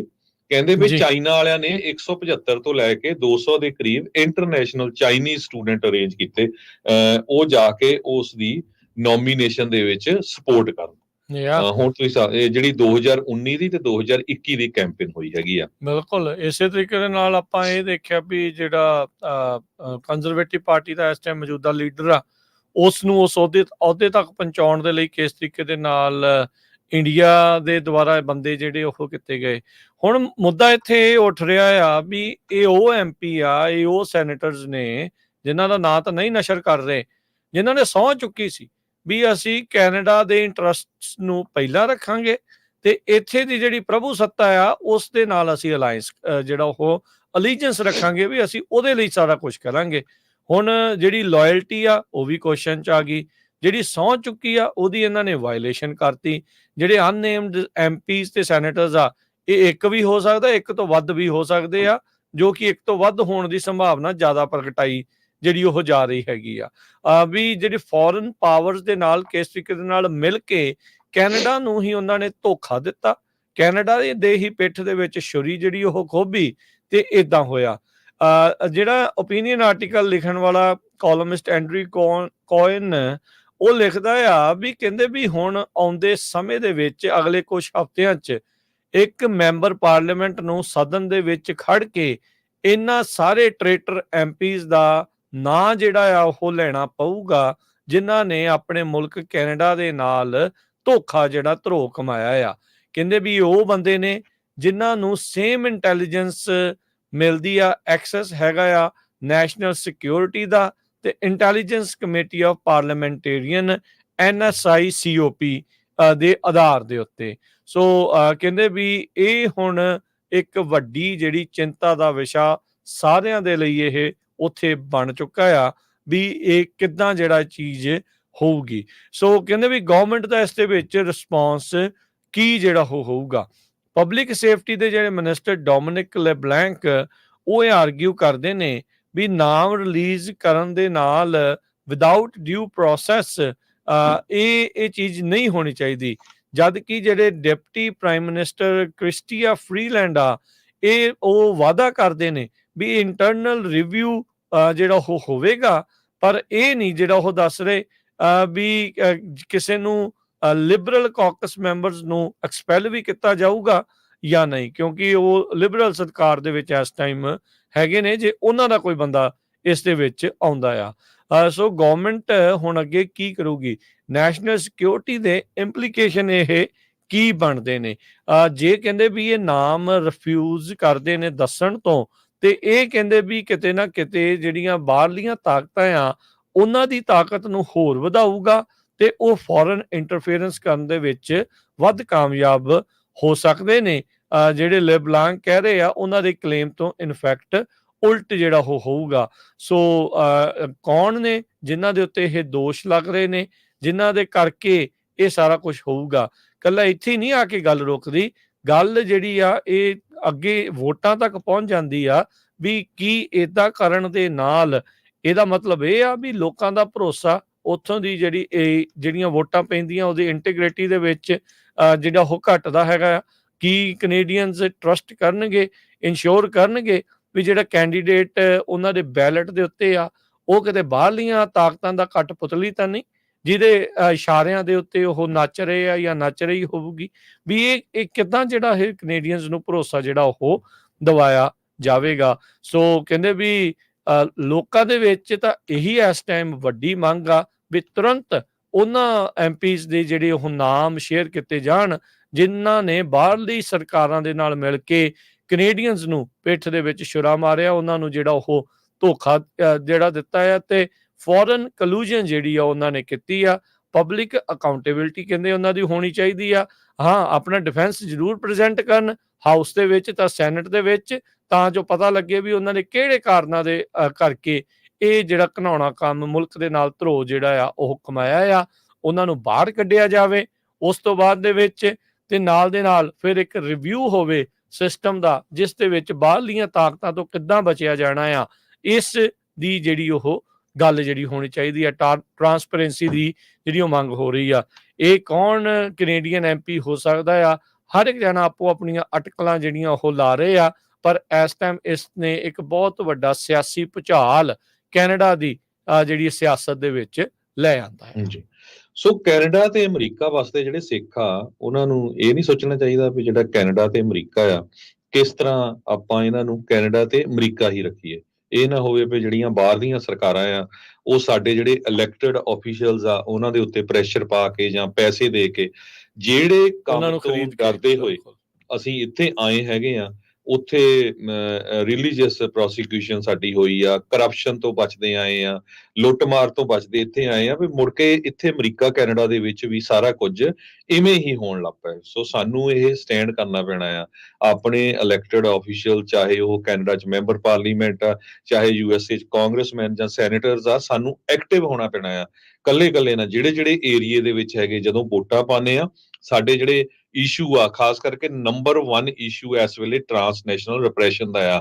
ਇੰਡੀਆ ਦਾ ਪ੍ਰਾਈਮ ਮਿਨਿਸਟਰ ਨਰਿੰਦਰ ਮੋਦੀ ਸ਼ਰੇਆਮ ਇਲੈਕਸ਼ਨ ਰੈਲੀ 'ਚ ਖੜ ਕੇ ਕਹਿ ਰਿਹਾ ਹੈ ਵੀ ਅਸੀਂ ਬਾਹਰ ਵਸਦੇ ਅੱਤਵਾਦੀਆਂ ਨੂੰ ਉਹਨਾਂ ਦੇ ਘਰ ਵਿੱਚ ਜਾ ਕੇ ਮਾਰਾਂਗੇ। ਕਿਸੇ ਨੂੰ ਅੱਤਵਾਦੀ ਡਿਕਲੇਅਰ ਕਰਨਾ ਤੁਸੀਂ ਰੀਸੈਂਟਲੀ ਕੰਗਣਾ ਰਣੌਤ ਤੋਂ ਸੁਣ ਲਿਆ ਹੋਣਾ ਆ ਕਿ ਕਿਸ ਤਰ੍ਹਾਂ ਜੇ ਇੱਕ ਸਿਕਿਉਰਿਟੀ ਗਾਰਡ ਬੀਬੀ ਨੇ ਉਸ ਦਾ ਵਿਰੋਧ ਕੀਤਾ ਤੇ ਉਸਨੇ ਕਿਹਾ ਵੀ ਪੰਜਾਬ ਦੇ ਵਿੱਚ ਅੱਤਵਾਦ ਬਹੁਤ ਉੱਪਰ ਨੂੰ ਚੜ ਰਿਹਾ ਹੈ। ਸੋ ਕੋਈ ਵੀ ਸਰਕਾਰ ਕਿਸੇ ਨੂੰ ਅੱਤਵਾਦੀ ਕਹਿ ਸਕਦੀ ਹੈਗੀ ਆ, ਪਰ ਜਿਹੜੇ ਮੁਲਕਾਂ 'ਚ ਆਪਾਂ ਰਹਿੰਦੇ ਆ, ਜਿੱਥੇ ਦੇ ਜਿਹੜੇ ਸਿਟੀਜ਼ਨ ਹੈਗੇ ਆ, ਸੋ ਸਾਨੂੰ ਬਹੁਤ ਜ਼ਿਆਦਾ ਇਹ ਐਕਟਿਵ ਹੋਣਾ ਪੈਣਾ ਆ। ਆਪਣੇ ਇਲੈਕਟਡ ਆਫੀਸ਼ੀਅਲ ਤਾਈਂ ਪਹੁੰਚਣਾ ਪੈਣਾ ਆ। ਜਿਹੜੇ ਗਦਾਰ ਹੈਗੇ ਆ, ਜਿਹੜੇ ਟ੍ਰੇਟਰ ਹੈਗੇ ਆ ਇਹਨਾਂ ਮੁਲਕਾਂ ਦੇ, ਉਹਨਾਂ ਨੂੰ ਜਿਹੜਾ ਐਕਸਪੋਜ਼ ਕਰਨਾ ਪੈਣਾ ਹੈਗਾ। ਸੋ ਆਪਾਂ ਪੰਜਾਬੀ ਰੇਡੀਓ USA ਵੱਲੋਂ ਜਿੰਨੇ ਵੀ ਸਾਡੇ ਜਿਹੜੇ ਲਿਸਨਰ ਆ ਉਹਨਾਂ ਨੂੰ ਬੇਨਤੀ ਕਰਦੇ ਆ ਵੀ ਆਪਣੇ ਇਲੈਕਟਡ ਜਿਹੜੇ ਆਫੀਸ਼ੀਅਲਸ ਆ, ਚਾਹੇ ਉਹ ਮੈਂਬਰ ਪਾਰਲੀਮੈਂਟ ਆ ਕੈਨੇਡਾ ਦੇ ਵਿੱਚ ਜਾਂ ਕੈਨੇਡਾ ਦੇ ਪ੍ਰਾਈਮ ਮਿਨਿਸਟਰ, ਉਹਨਾਂ ਨੂੰ ਚਿੱਠੀਆਂ ਲਿਖੋ, ਉਹਨਾਂ ਨੂੰ ਈਮੇਲ ਲਿਖੋ, ਉਹਨਾਂ ਨੂੰ ਕੰਟੈਕਟ ਕਰੋ। ਅਮਰੀਕਾ ਵਿੱਚ ਵਸਦੇ ਜਿਹੜੇ ਕਾਂਗਰਸਮੈਨ ਸੈਨੇਟਰਸ ਆ, ਬਹੁਤ ਸਾਰੇ ਜਿਹੜੇ ਭਾਰਤ ਪੱਖੀ ਹੈਗੇ ਆ, ਜਦੋਂ ਮਾੜਾ ਜਿਹਾ ਵੀ ਇਸ਼ੂ ਹੁੰਦਾ ਆ ਤੇ ਸਿੱਖਾਂ ਦੀ ਉਲਟ ਸਟੇਟਮੈਂਟ ਆਉਂਦੀ ਆ, ਉਹਨਾਂ ਨੂੰ ਕੰਟੈਕਟ ਕਰੋ ਵੀ ਕਿਹੜੇ ਬੇਸ ਦੇ ਉੱਤੇ ਤੁਸੀਂ ਜਿਹੜਾ ਇਹ ਬਲੇਮ ਕਰ ਰਹੇ ਹੋ। ਅਮਰੀਕਾ ਦੇ ਸਾਬਕਾ ਰਾਸ਼ਟਰਪਤੀ ਰੋਨਾਲਡ ਰੀਗਨ ਹੋਣਾ ਨੇ ਇੱਕ ਵਾਰੀ ਇਹ ਕਿਹਾ ਸੀ ਵੀ ਜਿਹੜੀ ਆਜ਼ਾਦੀ ਆ ਇਹ ਇੱਕ ਜਨਰੇਸ਼ਨ ਤੋਂ ਵੱਧ ਨਹੀਂ ਹੁੰਦੀ। ਕਹਿੰਦੇ freedom is never more than one generation ਅਵੇ ਫਰੋਮ ਐਕਸਟੈਂਸ਼ਨ। ਵੀ ਖਤਮ ਹੋਣ ਦੇ ਲਈ ਇੱਕੋ ਜਨਰੇਸ਼ਨ ਹੀ ਲੱਗਦੀ ਆ ਜੇ ਅਸੀਂ ਪਾਰਟਿਸਿਪੇਟ ਨਹੀਂ ਕਰਦੇ, ਜੇ ਅਸੀਂ ਆਪਣੇ ਬੱਚਿਆਂ ਤੇ ਇਹ ਪਾਸ ਨਹੀਂ ਕਰਦੇ ਹੈਗੇ। We did not pass it to our children in the bloodstream, it must be fought for, protected and handed on for them to do the same. Stay strong, stay vigilant and stay informed.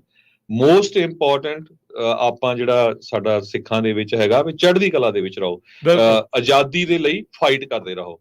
ਸੋ ਇਹ ਮੈਂ president Ronald Reagan ਹੋਣਾ ਨੇ ਜਿਹੜੀ ਇੱਕ statement ਦਿੱਤੀ ਸੀ ਵੀ ਕਿਸ ਤਰ੍ਹਾਂ ਜਿਹੜੀ ਆਜ਼ਾਦੀ ਆ ਉਹ ਆਪਾਂ ਬਚਾ ਸਕਦੇ ਆ ਆਪਣੀ ਜਨਰੇਸ਼ਨ ਨੂੰ ਪਾਸ ਕਰਨ ਤੇ। ਜੇ ਆਪਾਂ ਮੈਮੋਰੀਅਲ ਡੇ ਤੇ ਵੈਟਰਨ ਡੇਜ਼ ਦੇ ਉੱਤੇ ਜਾਂ ਡੀ ਡੇ ਦੇ ਉੱਤੇ ਬੀਰਾਂ ਹੀ ਪੀਂਦੇ ਰਹੇ, ਪਾਰਟੀਆਂ ਕਰਦੇ ਰਹੇ ਤੇ ਇੱਕ ਜਨਰੇਸ਼ਨ ਤੋਂ ਬਾਅਦ ਆਜ਼ਾਦੀ ਪਤਾ ਨਹੀਂ ਕਿਹੜੇ ਪਾਸੇ ਉੱਡ ਜਾਣੀ ਹੈਗੀ ਆ। ਦੁਨੀਆ ਦੇ ਵਿੱਚ ਗਲੋਬਲੀ ਕੀ ਕੁਝ ਵਾਪਰ ਰਿਹਾ ਤੁਹਾਨੂੰ ਪਤਾ ਹੀ ਹੈਗਾ। ਸੋ ਸਾਨੂੰ ਸਾਰਿਆਂ ਨੂੰ ਆਪਣੀ ਆਜ਼ਾਦੀ ਦੇ ਲਈ ਆਪਣੇ ਆਪਣੇ ਮੁਲਕ ਦੇ ਲਈ ਖੜਨਾ ਚਾਹੀਦਾ ਹੈਗਾ। ਜੇ ਤੁਹਾਡੇ ਮੁਲਕ ਦੇ ਵਿੱਚ ਗਦਾਰ ਹੈਗੇ ਇਲੈਕਟਡ ਆਫੀਸ਼ੀਅਲਸ ਆ, ਉਹਨਾਂ ਨੂੰ ਐਕਸਪੋਜ਼ ਕਰਨਾ ਚਾਹੀਦਾ ਤੇ ਪ੍ਰੈਸ਼ਰ ਕਰਨਾ ਚਾਹੀਦਾ ਉਹਨਾਂ ਇਲੈਕਟਡ ਆਫੀਸ਼ੀਅਲਸ ਨੂੰ, ਪਬਲਿਕਲੀ ਉਹਨਾਂ ਦੇ ਨਾਮ ਜਿਹੜੇ ਆ ਪਬਲਿਸ਼ ਕੀਤੇ ਜਾਣ ਤਾਂ ਕਿ ਪਤਾ ਲੱਗ ਜਾਏ ਜਿਹੜੀਆਂ ਬਾਹਰ ਦੀਆਂ ਸਰਕਾਰਾਂ ਅਮਰੀਕਾ ਜਾਂ ਕੈਨੇਡਾ 'ਚ ਇੰਟਰਫੀਅਰ ਕਰ ਰਹੀਆਂ ਹੈਗੀਆਂ ਉਹਨਾਂ ਦਾ ਐਕਸਪੋਜ਼ਰ ਹੋ ਸਕੇ, ਉਹਨਾਂ ਨੂੰ ਐਕਸਪੋਜ਼ ਕੀਤਾ ਜਾ ਸਕੇ। ਜੀ ਬਿਲਕੁਲ, ਜਲਦੀ ਪੰਜਾਬੀ ਰੇਡੀਓ ਯੂਐਸਏ ਦੇ ਉੱਤੇ ਇੱਕ ਰਿਪੋਰਟ ਜਿਹੜੀ ਉਹ ਤੁਹਾਡੇ ਨਜ਼ਰ ਪੇਸ਼ ਕਰਾਂਗੇ, ਜਿਹੜੀ ਸਿੱਖਾਂ ਦੇ ਦੁਆਰਾ ਇੱਕ ਵਿਸ਼ੇਸ਼ ਚਿੱਠੀ ਪ੍ਰੈਜ਼ੀਡੈਂਟ ਬਾਈਡਨ ਨੂੰ ਲਿਖੀ ਗਈ ਆ, ਬਾਕੀ ਹੋਰ ਉੱਚ ਅਧਿਕਾਰੀਆਂ ਨੂੰ ਜਿਹੜਾ ਜੈਨੋਸਾਈਡ ਦੇ ਬਾਬਤ ਬਿਆਨ ਦੇਣ ਦੇ ਲਈ ਤੇ ਟਰਾਂਸਨੈਸ਼ਨਲ ਰਿਪਰੈਸ਼ਨ ਦੇ ਮੁੱਦੇ ਨੂੰ ਫੈਡਰਲ ਲੈਵਲ ਦੇ ਉੱਤੇ ਪਾਸ ਕਰਾਉਣ ਦੇ ਲਈ। ਇਹੀ ਨਹੀਂ, ਉਸ ਰਿਪੋਰਟ ਦੇ ਵਿੱਚ ਚਰਚਾ ਜਿਹੜੀ ਉਹ ਆਪਾਂ ਇਹ ਵੀ ਕਰਨੀ ਆ ਵੀ ਕਿੱਦਾਂ ਅਮਰੀਕਾ ਦੇ ਸਦਨ ਦੇ ਵਿੱਚ ਨਿਊ ਜਰਸੀ ਦੇ ਇੱਕ ਜਿਹੜੇ ਕਾਂਗਰਸਮੈਨ ਆ ਉਹਨਾਂ ਨੇ ਜੋ ਕਤਲੇਆਮ ਹੋਇਆ, ਜੋ ਇਹ ਹਮਲਾ ਹੋਇਆ, ਉਸ ਦਾ ਜ਼ਿਕਰ ਅਮਰੀਕੀ ਸਦਨ ਕਾਂਗਰਸ ਦੇ ਵਿੱਚ ਜਿਹੜਾ ਕੀਤਾ। ਉਹ ਕਲਿੱਪ ਵੀ ਤੁਹਾਨੂੰ ਉਸ ਦੇ ਵਿੱਚ ਰਿਪੋਰਟ ਦੇ ਵਿੱਚ ਸੁਣਾਵਾਂਗੇ, ਜਿਹੜਾ ਪੰਜਾਬੀ ਰੇਡੀਓ ਯੂਐਸਏ ਦੀ YouTube ਤੇ Facebook ਉੱਤੇ ਬਹੁਤ ਹੀ ਜਲਦ ਅੱਜ ਜਿਹੜੀ ਉਹ ਪੈਣ ਜਾ ਰਹੀ ਹੈਗੀ ਆ। ਤੇ ਇੱਕ ਹੋਰ ਜਿਹੜੀ ਛੋਟੀ ਜੀ ਕੁਇਕ ਬ੍ਰੇਕ ਆਪਾਂ ਹਰਜੋਤ ਜੀ ਲੈਣੀ ਆ ਤੇ ਫਿਰ ਆਪਾਂ ਵਾਪਸ ਮੁੜਦੇ ਆ। ਜੁੜੇ ਰਹੋ ਏਦਾਂ ਪੰਜਾਬੀ ਰੇਡੀਓ ਯੂਐਸਏ ਦੇ ਨਾਲ।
Insects.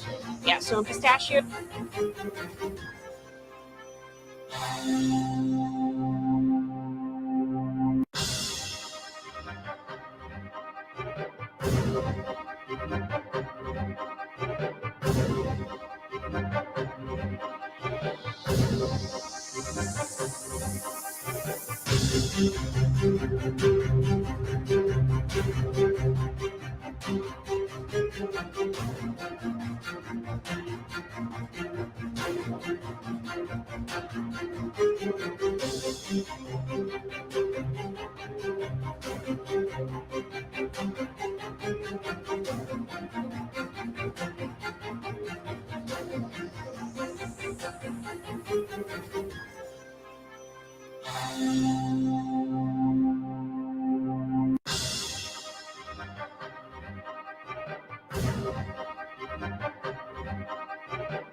ਬ੍ਰੇਕ ਤੋਂ ਬਾਅਦ ਇੱਕ ਵਾਰੀ ਫਿਰ ਸਵਾਗਤ ਹੈ ਹਰਜੋਤ ਸਿੰਘ ਜੀ। ਸਤਿ ਸ਼੍ਰੀ ਅਕਾਲ ਜੀ। ਆਇਆਂ ਨੂੰ ਜੀ। ਸਤਿ ਸ਼੍ਰੀ ਅਕਾਲ, ਧੰਨਵਾਦ ਜੀ ਆਇਆਂ ਨੂੰ। ਜਾਂਦੇ ਜਾਂਦੇ ਹਰਜੋਤ ਸਿੰਘ ਦੀ ਗੱਲ ਕਰਦੇ ਜਾਈਏ। ਅਮਰੀਕਨ ਮੁੰਡਾ ਜਿਹੜਾ ਇੱਥੋਂ ਜੋ ਕਿ ਸਪੋਰਟ ਕਰ ਰਿਹਾ ਸੀ ਅੰਮ੍ਰਿਤਪਾਲ ਸਿੰਘ ਹੁਣਾਂ ਦੀ, ਕੈਲੀਫੋਰਨੀਆ ਦਾ ਰਹਿਣ ਵਾਲਾ ਜੋਧਵੀਰ ਸਿੰਘ ਜਿਸ ਦਾ ਨਾਂ ਆ, ਕੱਲ ਉਸ ਦੀ ਵੀਡੀਓ ਕਾਫੀ ਜਿਹੜੀ ਹੈ ਇਸ ਟਾਈਮ ਚਰਚਾ ਦਾ ਵਿਸ਼ਾ ਬਣੀ ਆ, ਜਿਸ ਦੇ ਵਿੱਚ ਉਹ ਇਹ ਕਹਿ ਰਿਹਾ ਵੀ ਮੈਨੂੰ ਬਹੁਤ ਹੀ ਬੁਰੀ ਤਰ੍ਹਾਂ ਜਿਹੜਾ ਆ ਉਹ ਕੁੱਟਿਆ ਗਿਆ ਆ, ਤੇ ਉਹ ਦੋਸ਼ ਲਾ ਰਿਹਾ ਹੈ ਮੌਜੂਦਾ ਸਰਕਾਰ ਦੇ ਉੱਤੇ। ਕਹਿੰਦਾ ਵੀ ਉਹਨਾਂ ਦੇ ਦੁਆਰਾ ਉਹਨਾਂ ਦੇ ਬੰਦਿਆਂ ਨੇ ਜਿਹੜਾ ਉਹ ਮੈਨੂੰ ਕੁੱਟਿਆ ਕਿਉਂਕਿ ਉਹ ਅੰਮ੍ਰਿਤਪਾਲ ਸਿੰਘ ਹੁਣਾਂ ਦੀ ਸਪੋਰਟ ਦੇ ਵਿੱਚ ਸੀਗਾ ਤੇ ਉਸ ਦੇ ਹੱਕ ਦੇ ਵਿੱਚ ਉੱਥੇ ਉਹ ਪ੍ਰਚਾਰ ਵੀ ਕਰਦਾ ਰਿਹਾ ਤੇ ਉੱਥੇ ਉਸਨੇ ਜਿਹੜੀ ਉਸਦੀ ਵੋਟ ਜਿਹੜੀ ਉਹ ਪਾਈ ਆ। ਵੀਡੀਓ ਦੇ ਵਿੱਚ ਸਾਫ਼ ਨਜ਼ਰ ਆਉਂਦਾ ਹੈ ਵੀ ਚੰਗੀ ਜਿਹੜੀ ਆ ਮੂੰਹ ਦੇ ਉੱਤੇ ਘਸੁੰਨ ਮੁੱਕੀ ਹੋਈ ਆ, ਬਾਂਹ ਦੇ ਉੱਤੇ ਵੀ ਜਿਹੜੇ ਫੱਟ ਆ ਉਹ ਲੱਗੇ ਆ। ਇਹ ਹੁਣ ਇੱਕ ਚਿੰਤਾ ਦਾ ਵਿਸ਼ਾ ਅਮਰੀਕਨਸ ਦੇ ਲਈ ਵੀ ਜਿਹੜਾ ਉਹ ਬਣ ਗਿਆ ਆ ਵੀ ਜਿਹੜੇ ਰਹਿੰਦੇ ਤਾਂ ਇੱਥੇ ਆ, ਚਲੋ ਚਰਚਾ ਕਰਦੇ ਆ, ਗੱਲਬਾਤ ਕਰਦੇ ਆ ਵੀ ਇਹ ਕਿਤੇ ਡਰਾਉਣ ਧਮਕਾਉਣ ਦੀ ਜਿਹੜੀ ਇਸ ਦੇ ਪਿੱਛੇ ਗੱਲ ਆ, ਕੀ ਇਸ ਦੇ ਪਿੱਛੇ ਨਾਲ ਹੋਰ ਜਿਹੜਾ ਉਹ ਚੱਲ ਰਿਹਾ ਉਹਦੀ ਆਪ ਮੰਨੀਏ ਤਾਂ ਉਹ ਇਹੀ ਕਹਿ ਰਿਹਾ ਆ ਵੀ ਅੰਮ੍ਰਿਤਪਾਲ ਸਿੰਘ ਹੁਣਾਂ ਦੇ ਹੱਕ ਦੇ ਵਿੱਚ ਸਪੋਰਟ ਕਰਨ ਖਾਤਰ ਉਸ ਨੂੰ ਜਿਹੜਾ ਉਹ ਕੁੱਟਿਆ ਮਾਰਿਆ ਗਿਆ ਆ। ਕਹਿੰਦਾ ਵੀ ਮੈਨੂੰ ਕਿਡਨੈਪ ਕਰਕੇ ਟੀਕਾ ਵੀ ਲਾਇਆ, ਬੇਹੋਸ਼ ਵੀ ਕਰਨ ਦੀ ਕੋਸ਼ਿਸ਼ ਕੀਤੀ ਤੇ ਚੰਗੇ ਜਿਹੜੇ ਮੇਰੇ ਠੁੱਡ ਘਸੁੰਨ ਜਿਹੜੇ ਉਹ ਮਾਰੇ, ਤੇ ਕਹਿੰਦੇ ਸ਼ਰਾਬ ਉਹਨਾਂ ਨੇ ਪੀਤੀ ਹੋਈ ਸੀ ਕੁੱਟਣ ਵਾਲਿਆਂ ਨੇ, ਤਾਂ ਇਹੀ ਕਹਿ ਰਹੇ ਸੀਗੇ ਵੀ ਕਰੇਂਗਾ ਕੀ, ਤੈਨੂੰ ਤਾਂ ਜਾਣਾ ਹੀ ਪੈਣਾ, ਚੜ੍ਹਨਾ ਤਾਂ ਪੈਣਾ ਹੀ ਆ ਤੈਨੂੰ ਜਹਾਜ਼, ਤੂੰ ਕਰੇਂਗਾ ਕੀ ਜੇ ਕੇਸ ਵੀ ਜਿਹੜਾ ਉਹ ਕਰਦਾ ਆ। ਸੋ ਇਹ ਇੱਕ ਜਿਹੜੀ ਇਸ ਟਾਈਮ ਹਰਜੋਤ ਸਿੰਘ ਜੀ ਨਵਾਂ ਮਸਲਾ ਪੰਜਾਬ ਦੇ ਵਿੱਚ ਉੱਭਰ ਕੇ ਸਾਹਮਣੇ ਆ ਰਿਹਾ ਹੈਗਾ ਆ। ਜੀ ਬਿਲਕੁਲ। ਸਾਰਿਆਂ ਨੂੰ ਪਤਾ ਹੀ ਆ ਜੋਧਵੀਰ ਸਿੰਘ ਯੋਧਾ ਕਾਫੀ ਸੋਸ਼ਲ ਮੀਡੀਆ ਤੇ ਐਕਟਿਵ ਰਹਿੰਦਾ ਆ। ਪਹਿਲਾਂ ਜਦੋਂ ਆਮ ਆਦਮੀ ਪਾਰਟੀ ਦੀ ਇਲੈਕਸ਼ਨਸ ਹੋਈ ਸੀ ਉਸ ਟਾਈਮ ਆਮ ਆਦਮੀ ਪਾਰਟੀ ਦੀ ਕਾਫੀ ਸਪੋਰਟ ਤੇ ਸੀ, ਤੇ ਇਸ ਟਾਈਮ ਉਹ ਪੰਜਾਬ ਦੇ ਵਿੱਚ ਭਾਈ ਅਮਰਪਾਲ ਸਿੰਘ ਖਾਲਸਾ ਉਹਨਾਂ ਦੀ ਸਪੋਰਟ ਤੇ ਗਏ ਹੋਏ ਸੀ। ਤੇ ਕੱਲ ਜਿਹੜੀ ਇੱਕ ਵੀਡੀਓ ਆਈ ਆ ਉਹਦੇ ਵਿੱਚ ਉਹਨਾਂ ਦੀ ਬਹੁਤ ਕੁੱਟਮਾਰ ਕੀਤੀ ਗਈ, ਹਜੇ ਤੱਕ ਇਹ ਪਤਾ ਨਹੀਂ ਚੱਲ ਸਕਿਆ, ਪਰ ਉਹ ਕਹਿੰਦੇ ਇਹੀ ਆ ਵੀ ਮੈਂ ਉਹਨਾਂ ਦੀ ਸਪੋਰਟ ਚ ਆਇਆ ਕਰਕੇ ਮੇਰੇ ਨਾਲ ਇਹ ਹੋਇਆ ਹੈਗਾ। ਆਪਾਂ ਕੋਸ਼ਿਸ਼ ਤਾਂ ਕੀਤੀ ਸੀ ਕੰਟੈਕਟ ਕਰਨ ਦੀ, ਪਰ ਕੰਟੈਕਟ ਨਹੀਂ ਹੋ ਸਕਿਆ। ਪਰ ਆਪਾਂ ਖਬਰ ਜ਼ਰੂਰ ਤੁਹਾਡੇ ਸਾਰਿਆਂ ਨਾਲ ਸਾਂਝੀ ਕੀਤੀ ਆ ਵੀ ਜੇ ਅਮਰੀਕਾ, ਕੈਨੇਡਾ ਬਾਹਰ ਵਸਦੇ ਸਿੱਖਾਂ ਨੇ ਉੱਥੇ ਪੰਜਾਬ 'ਚ ਜਾ ਕੇ ਕੁੱਟੇ ਖਾਣੀ ਆ, ਫਿਰ ਉੱਥੇ ਜਾ ਕੇ ਕਰਨਾ ਕੀ ਆ।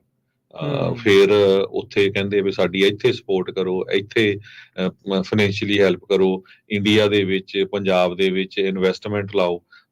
ਤੇ ਜੇ ਛਿੱਤਰੇ ਖਾਣੇ ਆ ਫਿਰ ਉੱਥੇ ਕਿਹੜਾ ਬੰਦਾ ਇਨਵੈਸਟਮੈਂਟ ਖਾਊਗਾ, ਇਨਵੈਸਟਮੈਂਟ ਉੱਥੇ ਕਰੂਗਾ। ਸੋ ਇਹ ਜ਼ਰੂਰ ਜਿਹੜੇ ਵੀ ਆਪਾਂ ਪੰਜਾਬੀ ਜਿਹੜੇ USA ਵੱਲੋਂ ਵੀ ਬੇਨਤੀ ਕਰ ਰਹੇ ਭਾਈ ਜਿਹੜੇ ਪੰਜਾਬ ਵਿਜ਼ਿਟ ਕਰਨ ਜਾਂਦੇ ਆ ਨਾ, ਜੇ ਤੁਹਾਨੂੰ ਜ਼ਰੂਰੀ ਜਾਣਾ ਤਾਂ ਹੀ ਜਾਓ, ਨਹੀਂ ਤਾਂ ਤੁਹਾਡੇ ਸਾਹਮਣੇ ਆ ਵੀ ਕੀ ਕੁਝ ਹੋ ਰਿਹਾ ਹੈਗਾ, ਕਿੰਨੀ ਉੱਥੇ ਲੁੱਟਮਾਰ ਹੋ ਰਹੀ ਆ, ਖਬਰਾਂ ਤੁਸੀਂ ਰੋਜ਼ ਸੁਣਦੇ ਹੀ ਹੈਗੇ ਆ। ਇਹ ਧਿਆਨ ਦੇ ਵਿੱਚ ਰੱਖੋ, ਜਿਹੜੀਆਂ ਉੱਥੇ ਦੀਆਂ ਇਲੈਕਟਡ ਸਰਕਾਰਾਂ ਆ ਉਹਨਾਂ ਨੂੰ ਇਦਾਂ ਦੇ ਕੁਐਸਚਨ ਪੁੱਛਣੇ ਚਾਹੀਦੇ ਵੀ NRI ਦੀ ਜਿਹੜੀ ਸੇਫਟੀ ਆ ਉਹ ਕੀ ਆ, NRI ਦੀਆਂ ਪ੍ਰਾਪਰਟੀਆਂ ਦੀ ਸੇਫਟੀ ਕੀ ਹੈਗੀ ਆ। ਇਹ ਸਾਰਾ ਕੁਝ ਸਾਨੂੰ ਡਿਸਕਸ ਕਰਨਾ ਚਾਹੀਦਾ ਹੈਗਾ ਆ ਜਦੋਂ ਵੀ ਕੋਈ ਤੁਹਾਡੇ ਕੋਲ ਇਲੈਕਟਡ ਆਫੀਸ਼ੀਅਲ ਆਉਂਦਾ, ਨਾ ਕਿ ਫੋਟੋ ਖਿੱਚ ਕੇ ਉੱਤੇ ਸੋਸ਼ਲ ਮੀਡੀਆ ਤੇ ਪਾ ਦਿਆ ਕਰੋ ਤੇ ਮੁੜ ਕੇ ਜੀ ਸਾਡੀ ਇਹਦੇ ਨਾਲ ਫੋਟੋ ਆ ਤੇ ਇਹ ਤਾਂ ਹੁਣ ਜਿੱਤ ਗਿਆ ਜੀ ਤੇ ਉਹਨੂੰ ਵਧਾਈਆਂ ਜੀ। ਹਾਂਜੀ ਬਿਲਕੁਲ, ਇਹ ਵੱਡੇ ਜਿਹੜੇ ਆ ਇਹ ਸਵਾਲ ਨੇ, ਕਿਉਂਕਿ ਇਹ ਤਾਂ ਫਿਰ ਉਹੀ ਚੱਲਣ ਆ ਨਾ ਵੀ ਕੇੜ ਕੱਢਣ ਰੰਜਿਸ਼ ਜਿਹੜੀ ਉਹ ਕੱਢਦੇ ਆ, ਤੇ ਚਲੋ ਕੰਮ ਚੱਲਦਾ ਹੀ ਆ ਰਿਹਾ ਕਿੰਨੇ ਚਿਰ ਦਾ ਜਿਹੜਾ ਉਹ ਕਰੀ ਜਾਂਦੇ ਆ, ਤੇ ਹੁਣ ਹੱਥੋਂ ਪਾਈ ਕੁੱਟਮਾਰ ਤੱਕ ਵੀ ਜਿਹੜੀ ਉਹ ਨੌਬਤ ਆ। ਕਈ ਜਿਹੜੇ ਕੇਸ ਆ ਇਦਾਂ ਦੇ ਹੁੰਦੇ, ਇੱਥੋਂ ਤੱਕ ਵੀ ਕਈ ਵਾਰੀ ਤਾਂ ਕਤਲ ਤੱਕ ਦੀਆਂ ਵੀ ਜਿਹੜੀਆਂ ਗੱਲਾਂ ਆ ਉਹ ਆਪਾਂ ਸੁਣਦੇ ਇਸ ਦੇ ਵਿੱਚ ਰਹਿੰਦੇ ਆ। ਸੋ ਜਿਨ੍ਹਾਂ ਦੇ ਤੁਸੀਂ ਕਈ ਦੀ ਸਪੋਰਟ ਕਰ ਰਹੇ ਹੁੰਦੇ, ਬਾਅਦ 'ਚ ਉਹੀ ਦੇਖ ਲਓ ਤੁਹਾਡੇ ਦੁਆਲੇ ਜਿਹੜੇ ਉਹ ਹੋ ਜਾਂਦੇ ਆ, ਕਿਉਂਕਿ ਤੁਹਾਡੇ ਨਾਲ ਉਹਨਾਂ ਦੇ ਵਿਚਾਰ ਮਿਲਣੋਂ ਜਿਹੜੇ ਉਹ ਬੰਦ ਹੋ ਜਾਂਦੇ ਆ, ਤੇ ਉਸ ਤੋਂ ਬਾਅਦ ਦੇ ਵਿੱਚ ਕਿੱਦਾਂ ਦੇ ਹੱਥਕੰਡੇ ਅਪਣਾ ਸਕਦੇ। ਬਹੁਤ ਮੰਦਭਾਗੀ ਜਿਹੜੀ ਇਹ ਘਟਨਾ ਹੈ, ਬਹੁਤ ਮੰਦਭਾਗੀ ਜਿਹੜੀ ਇਹ ਗੱਲ ਹੈਗੀ ਆ। ਵੱਡਿਆਂ ਨੂੰ ਇਹ ਕਰ ਰਿਹਾ, ਤੁਸੀਂ ਇਹ ਦੇਖੋ ਵੀ ਬਾਕੀਆਂ ਦੇ ਨਾਲ ਕੀ ਜਿਹੜਾ ਆ ਉਹ ਜਿਹੜਾ ਉਹ ਹੈਗਾ ਆ। ਇਹ ਦੱਸ ਜਾਈਏ ਕਿਉਂਕਿ ਉਹਨੇ ਉੱਥੇ ਵੋਟ ਪਾਈ ਸੀ, ਉਹ ਅਮਰੀਕਨ ਸਿਟੀਜ਼ਨ ਤਾਂ ਨਹੀਂ ਸੀਗਾ, ਸ਼ਾਇਦ ਉਹ ਗ੍ਰੀਨ ਕਾਰਡ ਹੋਲਡਰ ਹੀ ਸੀਗਾ।